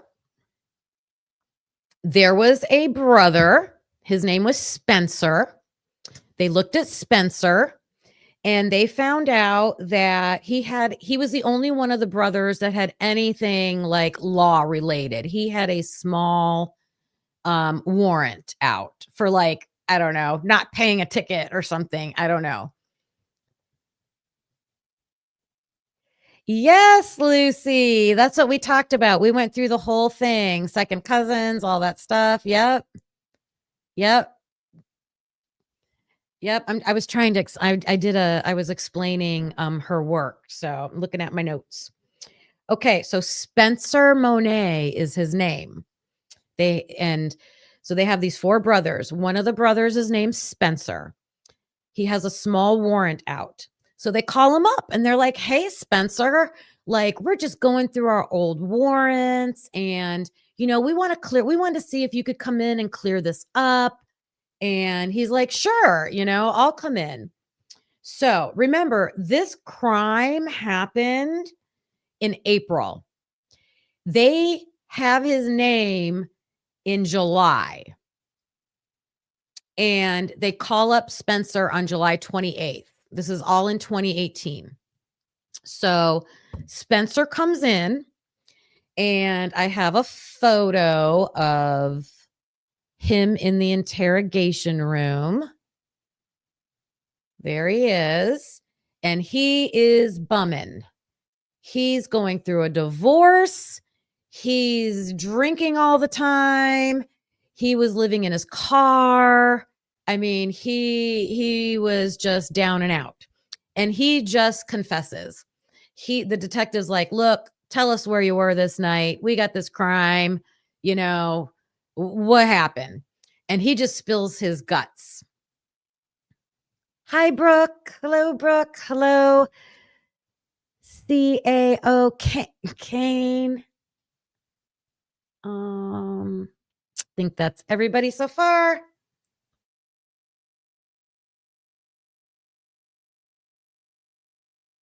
Sorry, I had to clear my throat. All right, so this guy, he's not looking real good, but he just spills his guts. The detective's just like, what happened that night? He said he was wasted, trashed, and out walking around. He literally said, I was looking for trouble. I was looking for trouble. He just happened upon this house, happened upon an unlocked door. She wasn't targeted. He wasn't scoping her out, nothing like that. It's just, Carlos will always say, oh my gosh, what's the first part of it? Your desire meets opportunity, right? You've got this hidden thing and you don't act on it until an opportunity presents itself. And here's an unlocked door. And he just went in, did what he did, and left. So they've got the guy. He confesses, he goes to jail. And then if you look at this up close and personal, There's his photo. You can see the Hispanic heritage, right? Carlos is kind of scary. What's the saying he always says, Lucy? Oh, urge. Urge meets opportunity. He would kill me if I didn't remember that. Urge, because we say it all the time. Urge met opportunity. Yes. Okay. So I should go back. Let me see what I got here.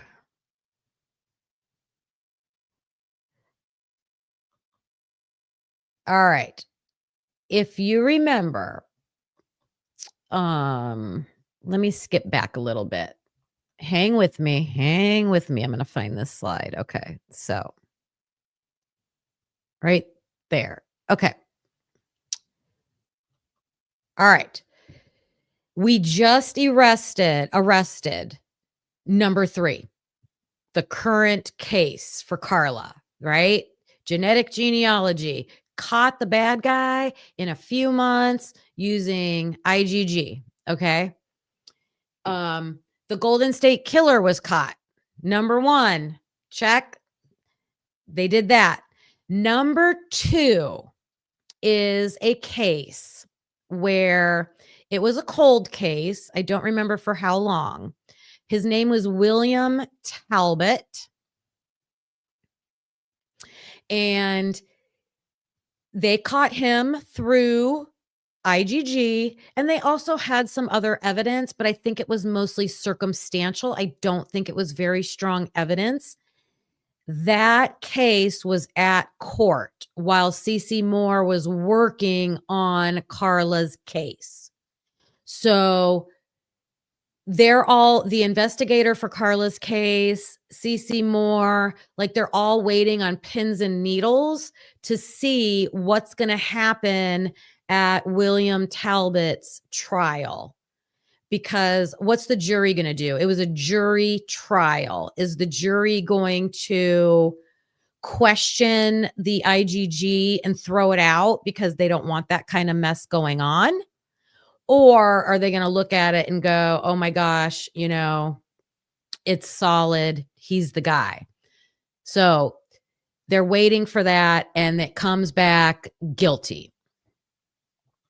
So now they know you can take a case to court and have the potential that a jury will find them guilty. Let me find where I was. Yep.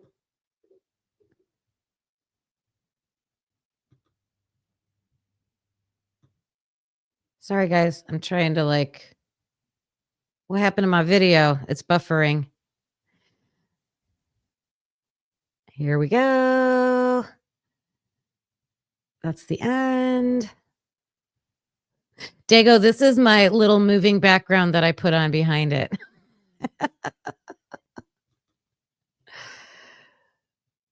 I don't know why it's looking like this, though. What happened to my stuff?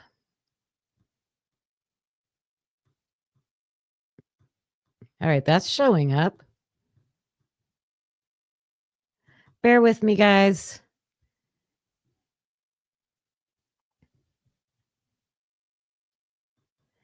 Let me see. Oh, yep, that was. Let me back up to here. That. All right, I think that was it. 4 sons for brother. This is the part I wanted to play. Okay.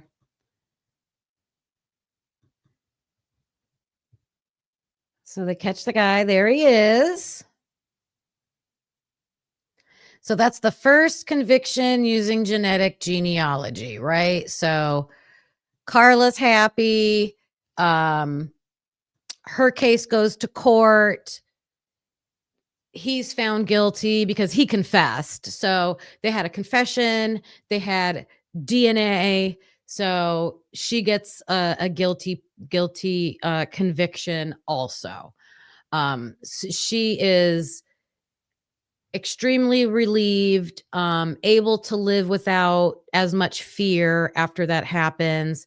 And she found forgiveness for the guy. So I just thought that's what it ended with for her.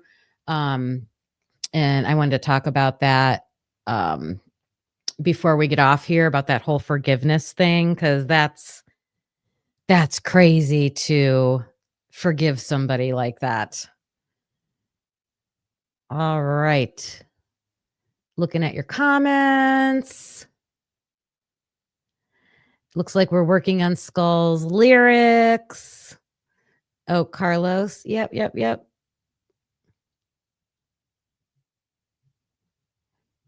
I can't wait to see that song, Skull.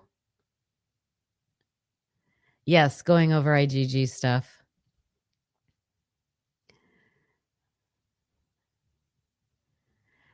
Thinking of a name. Who are we thinking? Oh, the Tarots. Oh, here's a comment. Let's see. Cece Moore helped free Christopher Tapp. I've heard that name. But they went through 5 or 6 people before they got the right guy. Like they had arrested 5 or 6 people before him? Oh my. I've heard that. I've heard of that case. Yeah. Yep. All right. So where did I put my thing?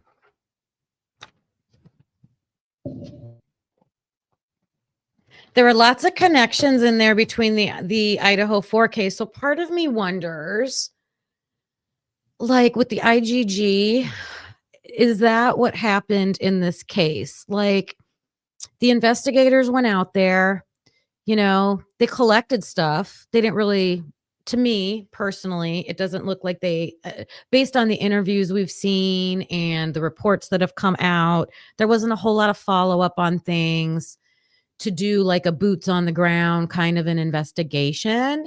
And I feel like maybe that was because, like we found out recently with the Middlemans, that they started working on the IGG right away. So I think there's too much reliance on that now, and like that pendulum always swings with things. So I think, the police are like, oh, we've got this now. We don't have to. I mean, things like that happen in education. A new initiative comes out and everybody rushes over there to do it. And then you realize, oh, we need to back up a little bit. We need a little bit more balance. I think that's what's going to happen with the IGG. All right. I'm seeing your comments. And Brooke says, check out Revelation Tarot from last night. Amazing. I will. Is that something I can show on here? Do you think I could get away with showing it on here? What does this one say? Someone in the family had a child no one knew about. Oh, I have a story about that too. Oh, yes, that can happen, can it, William? Yep. I'll tell that now. One of my good friends uploaded her DNA into a FamilyTreeDNA base. She got the results back and she wanted to prove she wanted to see how much of a certain nationality she was. Turns out 0. She grew up her whole life thinking, oh, we're this certain nationality. And none of that showed up in her blood work. And she found out her grandfather wasn't her grandfather. Could you imagine? Her dad is still living. She had to go to her own father and say, your father is not your father. Could you imagine that, you guys? Lucy. I mean, if you're serious, I won't put that on the stage. That happens. That does happen. You can find about your own children that are out there, if you're, guys. Yeah, so she had to go to her dad, tell him, and it was such a shock at first, but then we learned about this whole scandal in our town. Like her grandma had an affair with a guy that owned a bar in our town, and crazy stuff can be found out. But now they found this other part of their family that they never knew about. So turns out to be, a good thing. But are you serious, Lucy? Wow, that's shocking. Shocking. Oh, I've heard him talk about grandkids. That's so sweet. Oh my gosh. Wow. Yeah, I mean, heartbreaking that you don't know sooner, but better to know later than never, I guess, right? Finding out about loved ones. Yeah, yeah. Okay, so Carla forgave her attacker. And I don't know about you guys out there, if you've gone through hard times, traumatic times, someone that has wronged you. Do you find it easy to forgive or hard to forgive? If you don't do the DNA test, if you don't want to find out.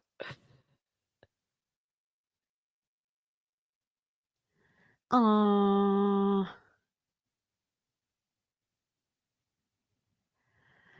Yeah, people use those DNA sites for all kinds of reasons, right? All kinds of reasons. So I am going through something with my own child that is very hard for me to deal with, and in a situation I wouldn't wish on anybody. And I had a lot of counseling, and my counselor had recommended this book to me, and I just wanted to share it with you guys because it's really powerful. It's called The Book of Forgiveness, and it's by Desmond Tutu. I'm like shoving my face in the camera, sorry. Desmond Tutu and Empo Tutu. So, it's not just a book to read, it gives you things to do. Like, I had to walk around with a rock in my hand like all day long. That was an exercise in this book. And there was a purpose to it, right? Carrying that weight of like what you're feeling. There's a lot of journaling and just things like that. I haven't made it the whole way through it yet, because it's really hard for me. But Desmond Tutu lived through the apartheid and all that in South Africa, and all the torturous things that were done to the people there. And they forgave as a society. Like, they came together as a collective group of people through his leadership and some other people's leadership, and said, we're going to choose to forgive. And so he takes that experience and kind of like uses that to help you. But I'm not going to go on a like sermon over here or anything, but just wanted to share that if anybody was interested. Good stuff. Good stuff. Where's Kane at? Oh, is he working? He's sleeping probably. Did Kane do a late night live last night?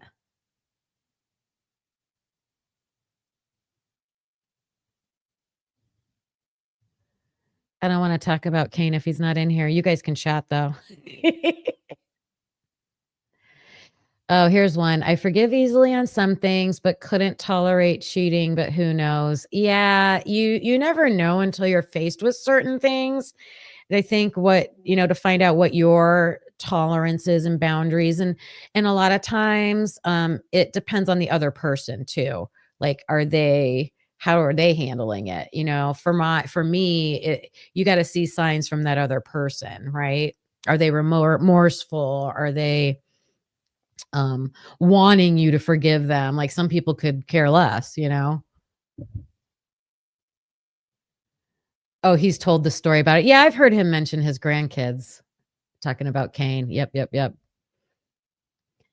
Should we show that Revelation Tarot video? Am I allowed to do that? What do you think, Lucy? I think that's a safe one to show. I don't want to get taken down. Did you guys see the amount of editing I did to show those little clips? You think it's safe, Christina? Do you guys want to watch it, or you've already watched it?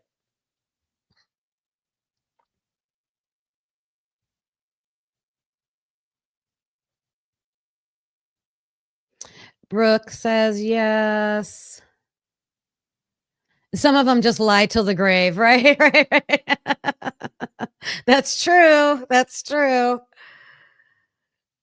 Okay. Brooke, can you find the link for me?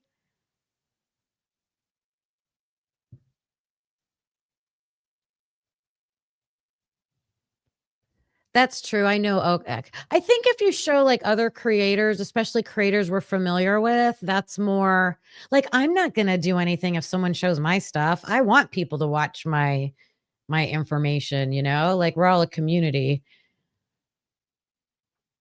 All right, Brooke's hunting that down for me.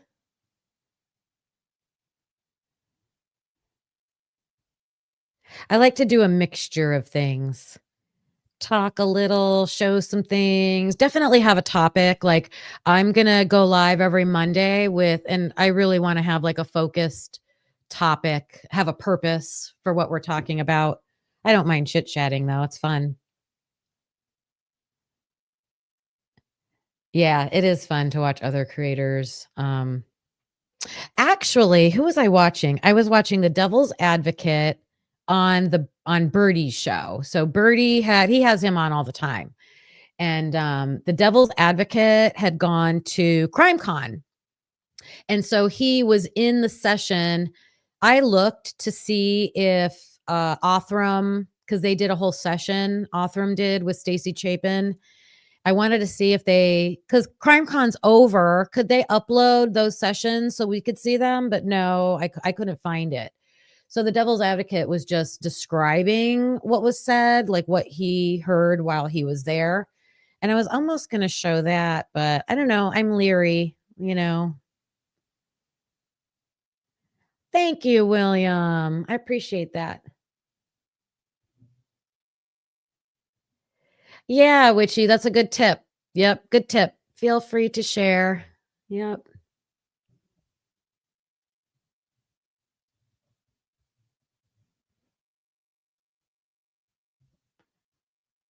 All right, let's see. Oh, she put it. Here's the link. Now, let me see. I don't know how to copy these links from chat. Let me see. Let me right click on it. Oh, I need a creator to help me. When someone puts a link in the chat, how do I get to use it? How do I? It won't let me copy it. Oh my goodness. Let me see. Someone help me. Lucy, do you know? I want this link. I don't know how to copy it. Save as? No.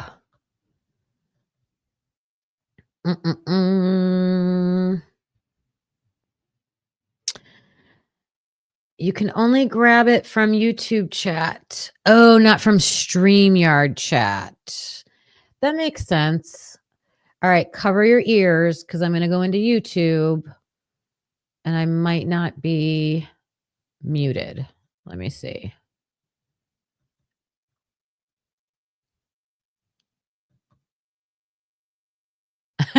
All right, I muted it. Looking for the chat. I bet you're right, Lucy. Thank you. There it is. It worked, Lucy. You always know. Thank you. Appreciate you. I got it, Brooke. I got it. Let me just stop sharing that.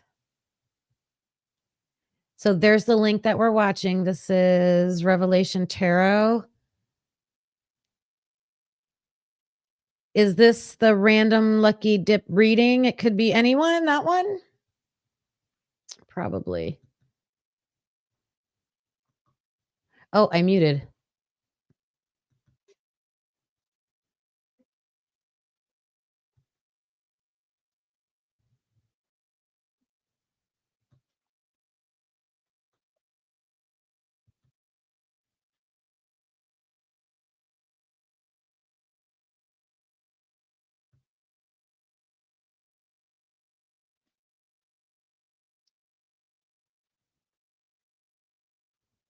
All right, second channel, everybody. If you're not following Revelation Tarot, please go over there and follow.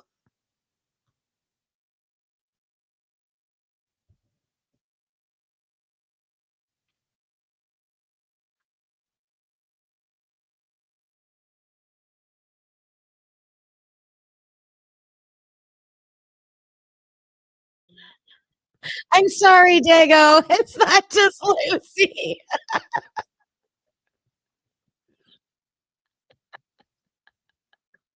I missed something. No, I know, Dago. I love to laugh. I love to joke around on here. Dago, your help with that. So the video I showed today, I went in and I found the commentary. Like I found a video that had that, the common thing. And then I edited the heck out of it and we got through the whole live and it seemed to be okay. But I wasn't sure how to click on that link. So you got to do it in YouTube. I usually don't have YouTube open when I'm doing this, but I will now.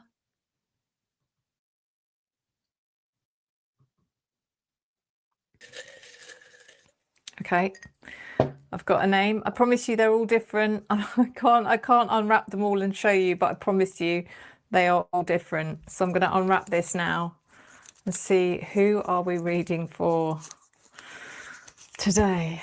Drum roll. Wow, okay. So the universe thinks that today, I don't know if you can read this. Gosh.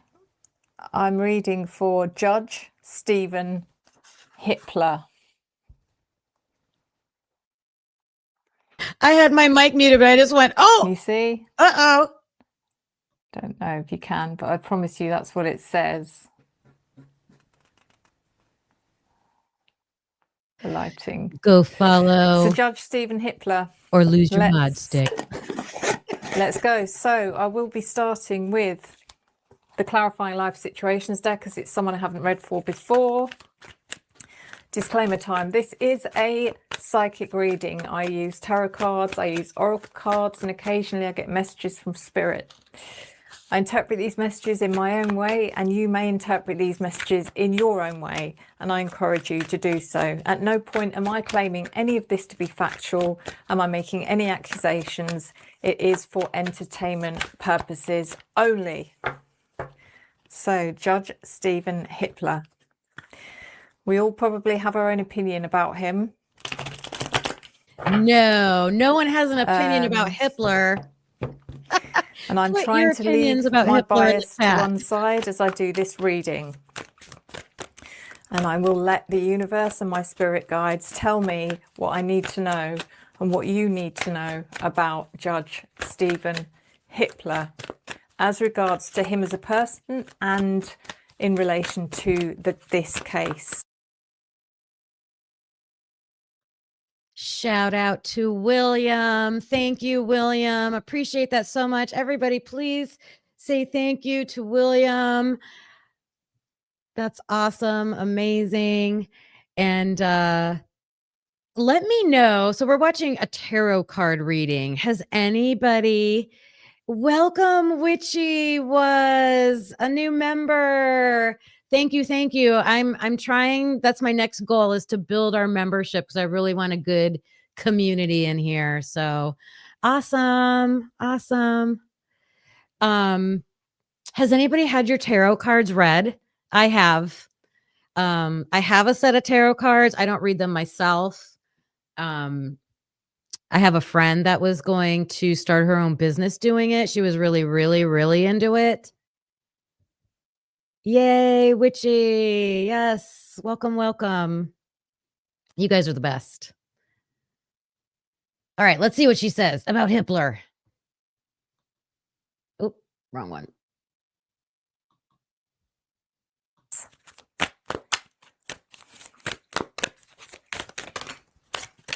Okay. So it has spat out 2 cards for me. And the first card says unwavering faith.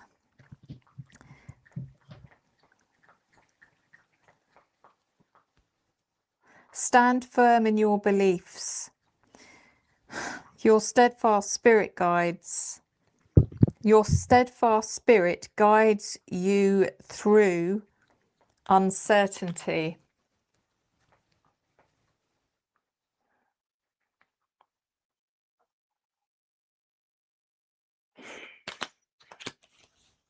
And then this is gentle release.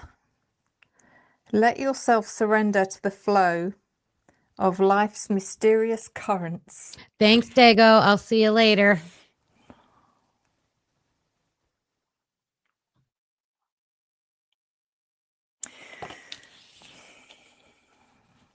I mean, to be fair to him, what I will say is I'm not entirely sure whether his decisions, even though I do see them as being definitely not unbiased, whether those decisions were made completely independently or whether he was being instructed or coached, or which is quite possible. So let's carry on with the next deck. And the next deck is the Revealing the Truth Oracle.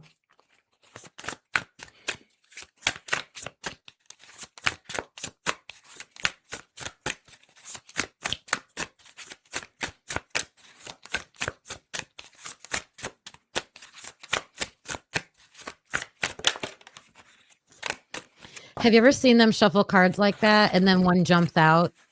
I love when that happens. It's like, they're like, oh, that card wants to be read.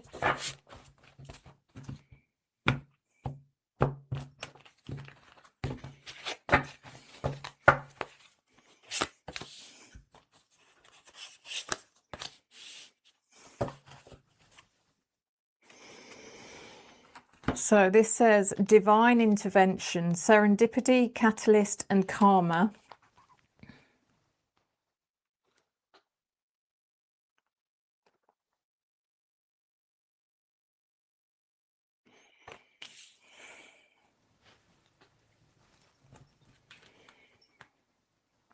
And adjust, adapt, accommodate, compensate, balance.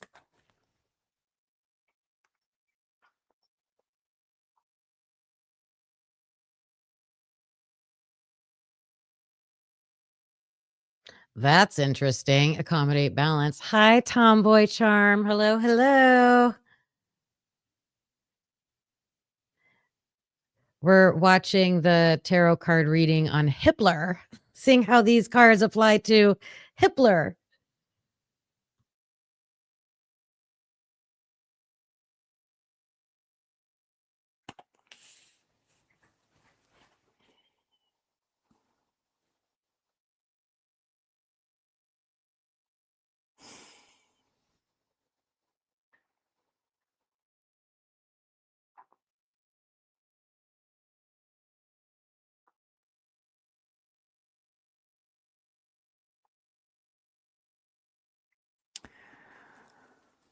I mean, I don't know what divine intervention would have been a part of this. It almost feels too planned. It has done to me. It's felt to a certain extent like there was a plan, and the plan was that this was never going to go to court.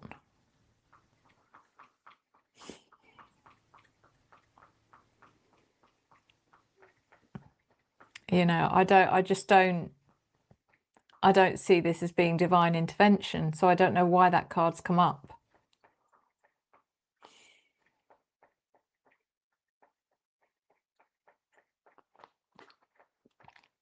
And the adjust, adapt, accommodate, compensate, balance.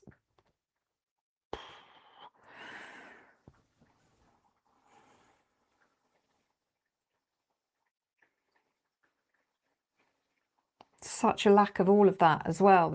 How balanced was he? He was so, to me, felt so far over one side. It was ridiculous.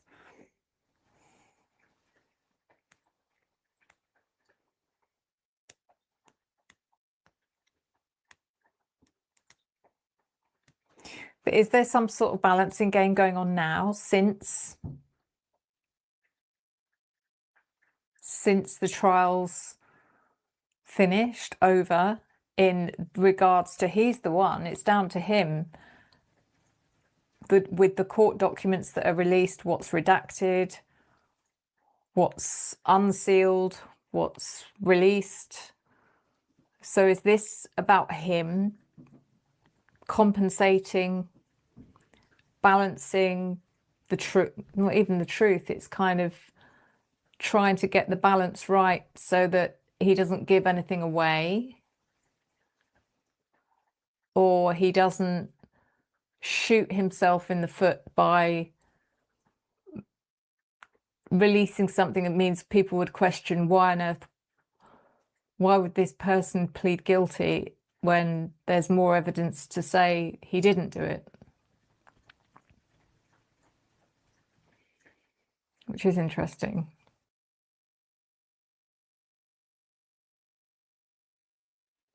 I think that's the biggest, I mean, I feel like every week we turn around and think that there's a new biggest controversy in the case, but since Bryan has pled, like, it just doesn't make sense. That's the one thing that I'm like focused on right now, is why he would take the plea if he wasn't the one who did it. So she's talking about Hippler and balance. I mean, that could be balancing between the two sides, balancing between right and wrong, right? In his mind, like, do you think Hippler always did everything that was right? Fair? No. And then what was the other thing she said? I didn't hear her say karma. She said karma? I didn't hear her say karma. But that's interesting. Yeah. All right, I might speed this up a little bit. So the next deck is a new deck, which is called the Keywords Oracle deck.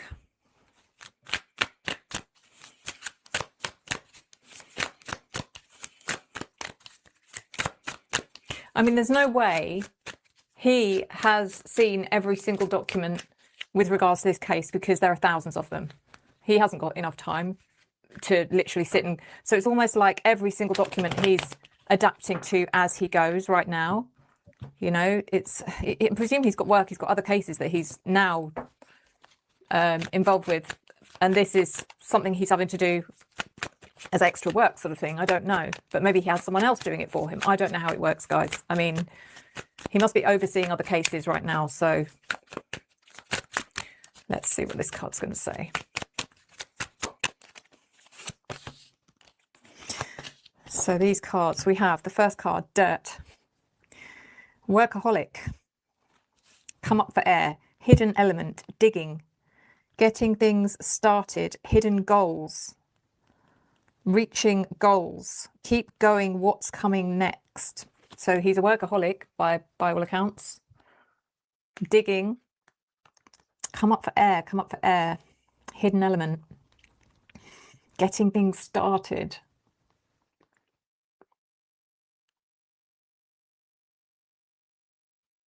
Isn't the digging interesting? That's interesting. I wonder where she's going to go with that, and coming up for air. Like, I don't know. I mean, to me, I don't think he looked like he was digging, but I don't know. Oh, she's just about to say it. Sorry.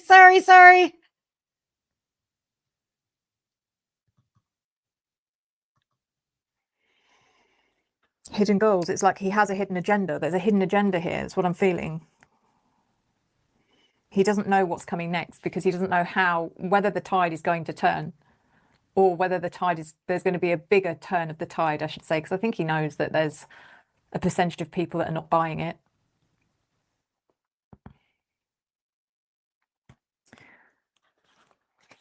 And then we have Pink. Conservation. Save your pennies. Healthy choices. Intelligence. Don't run away with your spending, and moderation. So he feels like he's someone who's quite frugal or even tight.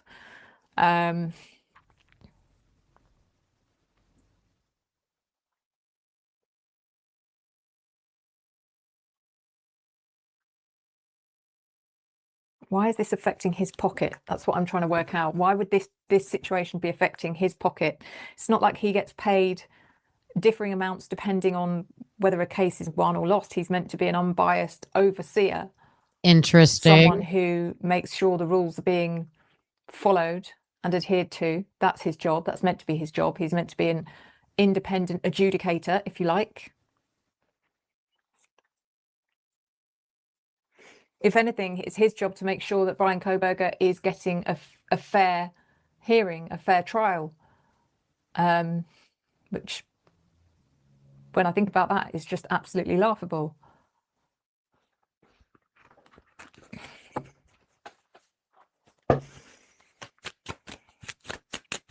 This is the Echoes of the Soul tarot deck. Oh, see, I told you. It jumped out. You got to use that one when they jump out. Tomboy, do you mean explaining So that we have the Reckoner, which is pretty much him. Get the death penalty off the table? You know, he's... The buck stops with him.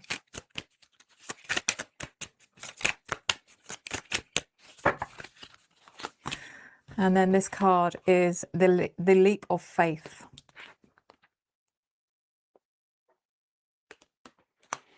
So it feels like he's taken a risk of some kind, as far as this case is concerned.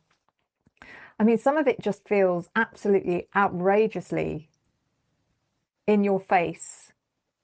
Did they just do that? Did he just say that? Is this real? How is that allowed? How is that? You know, it is bizarre. So I don't know what the leap of faith is about.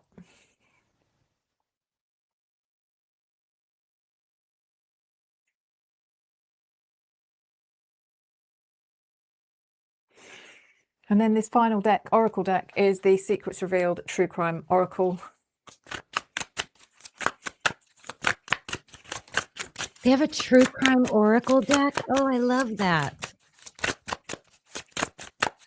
I'll have to get my deck out for next week. Next week's live, I'll show my tarot card deck. It's just a little one.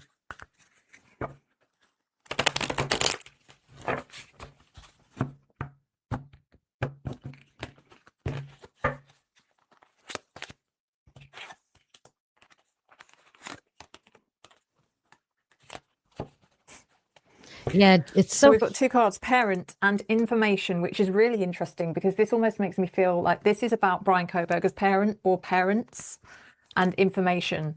So it's like information has come from one of Bryan Kohberger's parents.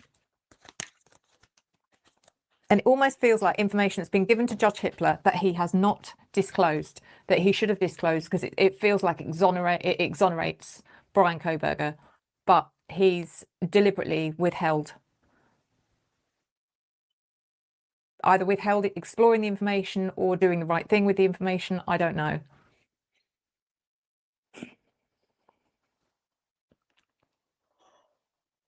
So let's get on with the clarifying with the tarot. Okay, so the Unwavering Faith is coming in with the Six of Swords reversed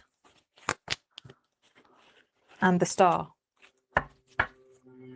I think he's just got this kind of ego about him that just gets in the way of him even questioning whether he's doing anything right or wrong, or whether it's morally correct. Or I don't see anything yet that's telling me that he's been under duress or following any kind of order or instruction as far as this case is concerned. I don't see it yet. That may change, but I still feel like it's about him and his ego. And why though? Why is he so hell-bent on twisting the narrative?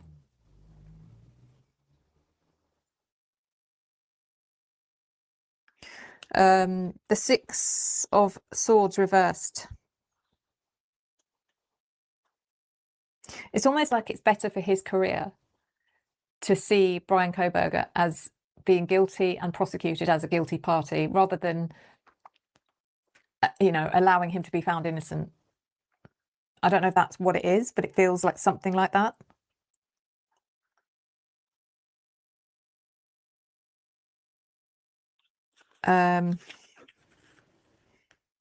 The star is all about public recognition. It's like he's using this case as, again, for a source of public recognition, for people to say, you know, what a great guy, what a great judge he did. I mean, when you think about the guilters, the people that believe Bryan Kohberger is guilty, they probably have seen Judge Hitler as this amazing hero, you know, someone who just didn't stand for any crap and like was very cutthroat for all the right reasons. And he stood up for the victims' families and all that stuff, when that's not his job. His job is to make sure that Bryan Kohberger got a fair trial. I think people misunderstand the role of that judge in that courtroom. All right. I think that was a great final say right there. The judge is supposed to be there to make sure that there's a fair trial, right? Okay. Yeah, you know, when it comes to tarot cards, I mean, it's fascinating to me to see like the connections you can make between what you know and then how you can read the cards and see if there's a connection between what they're saying and what's real. I've always found there was one time where I had something like really influential in my life happen, and I went back to look at like horoscope readings for that day and tarot. I do follow some people. I follow a guy named a person named Son of Celine. Have you guys ever heard of that person? Son of Celine. He does cards and readings, zodiac and the cards, which I love. But it's almost, you can listen to it to be futuristic, but I think it's hard to understand the meaning of everything that way. But after, when you go back and look, it's I like using it as like interpretive, which is what she's doing, because you know, she knows what has happened and now she's looking at what are these cards saying? So it's just like interpretive. I like that. Yep. Is there someone new in here? Did I see Charm Free? Hello, Charm Free. Welcome, welcome. Listening while you work. I know. You guys know I just retired. I would every day on my lunch break, and as a teacher, I'd only get 30 minutes. So like for 30 minutes, I'd like run to my car, pull up somebody's live, jump in, be like, hi from my lunch break. Oh, I'm so glad I don't have to do that anymore. Skulls back, skulls back. Okay, this is Revelation Tarot, right? I got that user. Yep. And this is the Idaho 4 student murders random lucky dip reading. Oh, because she just pulled a name out of the bag and it was Hippler. So it's very interesting. So I think she just posted this, so I won't show the whole thing. Go to her channel. Please finish watching it.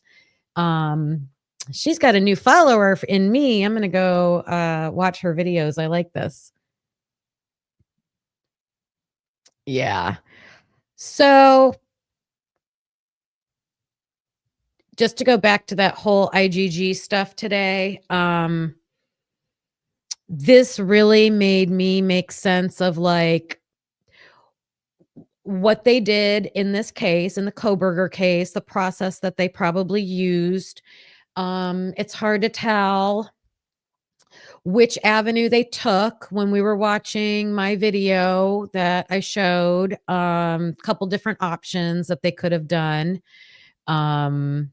But ultimately, my personal opinion is, or perspective that it looks like to me, is that the police relied too much on the IGG and got lackadaisical with the, boots on the ground. I feel like they collected a lot of evidence, but they didn't follow up and do more work they were just waiting for the name. They got the name, and then I think they thought they were going to be able to like make a hard connection with the car, make a hard connection with his phone, and none of that has come through. So then I understand that part of it. And then I go back to, well, then why did he take the plea? Because they had a crap case. And then I agree with William Tardy. It could be for getting the death penalty off the table, but I don't know.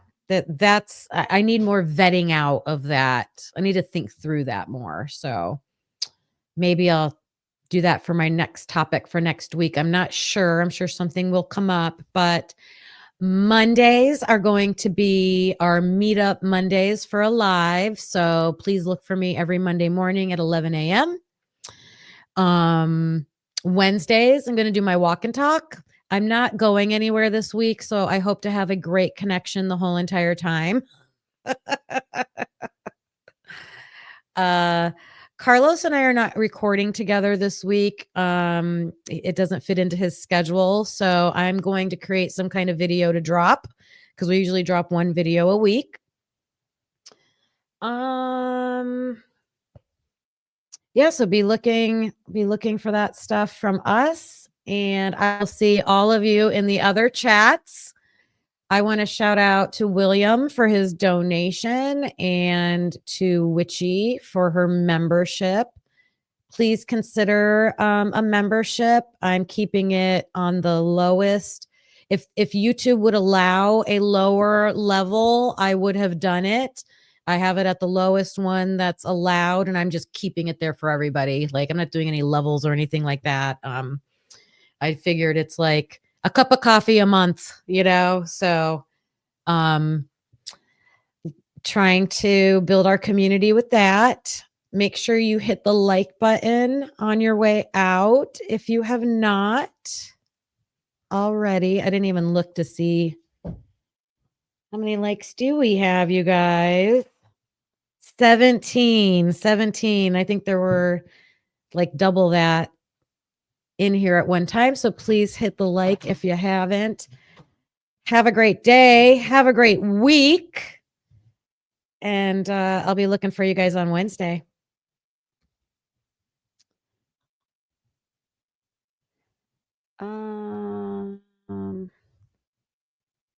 Here we go. All right. Goodbye, everybody. I'll see you later.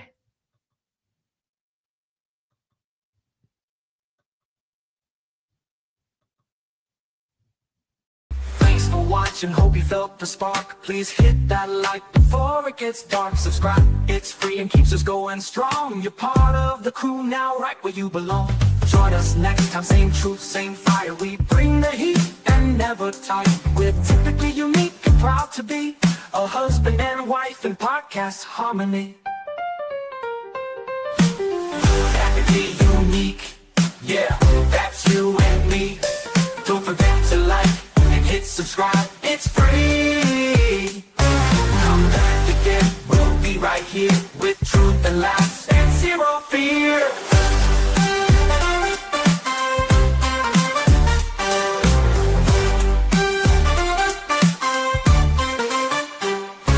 We don't always agree, but that's the show. One love, two minds, letting it flow. We dig deep with crack jokes, we call it like we see. If that's your vibe, you belong here with me. We don't always agree, but that's the show. One love, two minds, letting it flow. We dig deep with crack jokes, we call it like we see. If that's your vibe, you belong here with me. We don't always agree, but you felt the spark. Please hit that like before it gets dark. We dig deep with crack jokes, we call it like we see. If that's your vibe, you belong here with me. Thanks for watching, hope you felt the spark. Please hit that like before it gets dark. Please hit that like before it gets dark. It's free, it keeps us going strong. You're part of the crew, now right where you belong. Join us next time, same truth, same fire. We bring the heat and never tire. We're typically unique and proud to be a husband and wife and proud to be a husband and wife in podcast harmony. Yeah, that's you and me, that's you and me. Don't forget to like, hit subscribe, it's free. Come back again, we'll be right here with something that says 0 feet.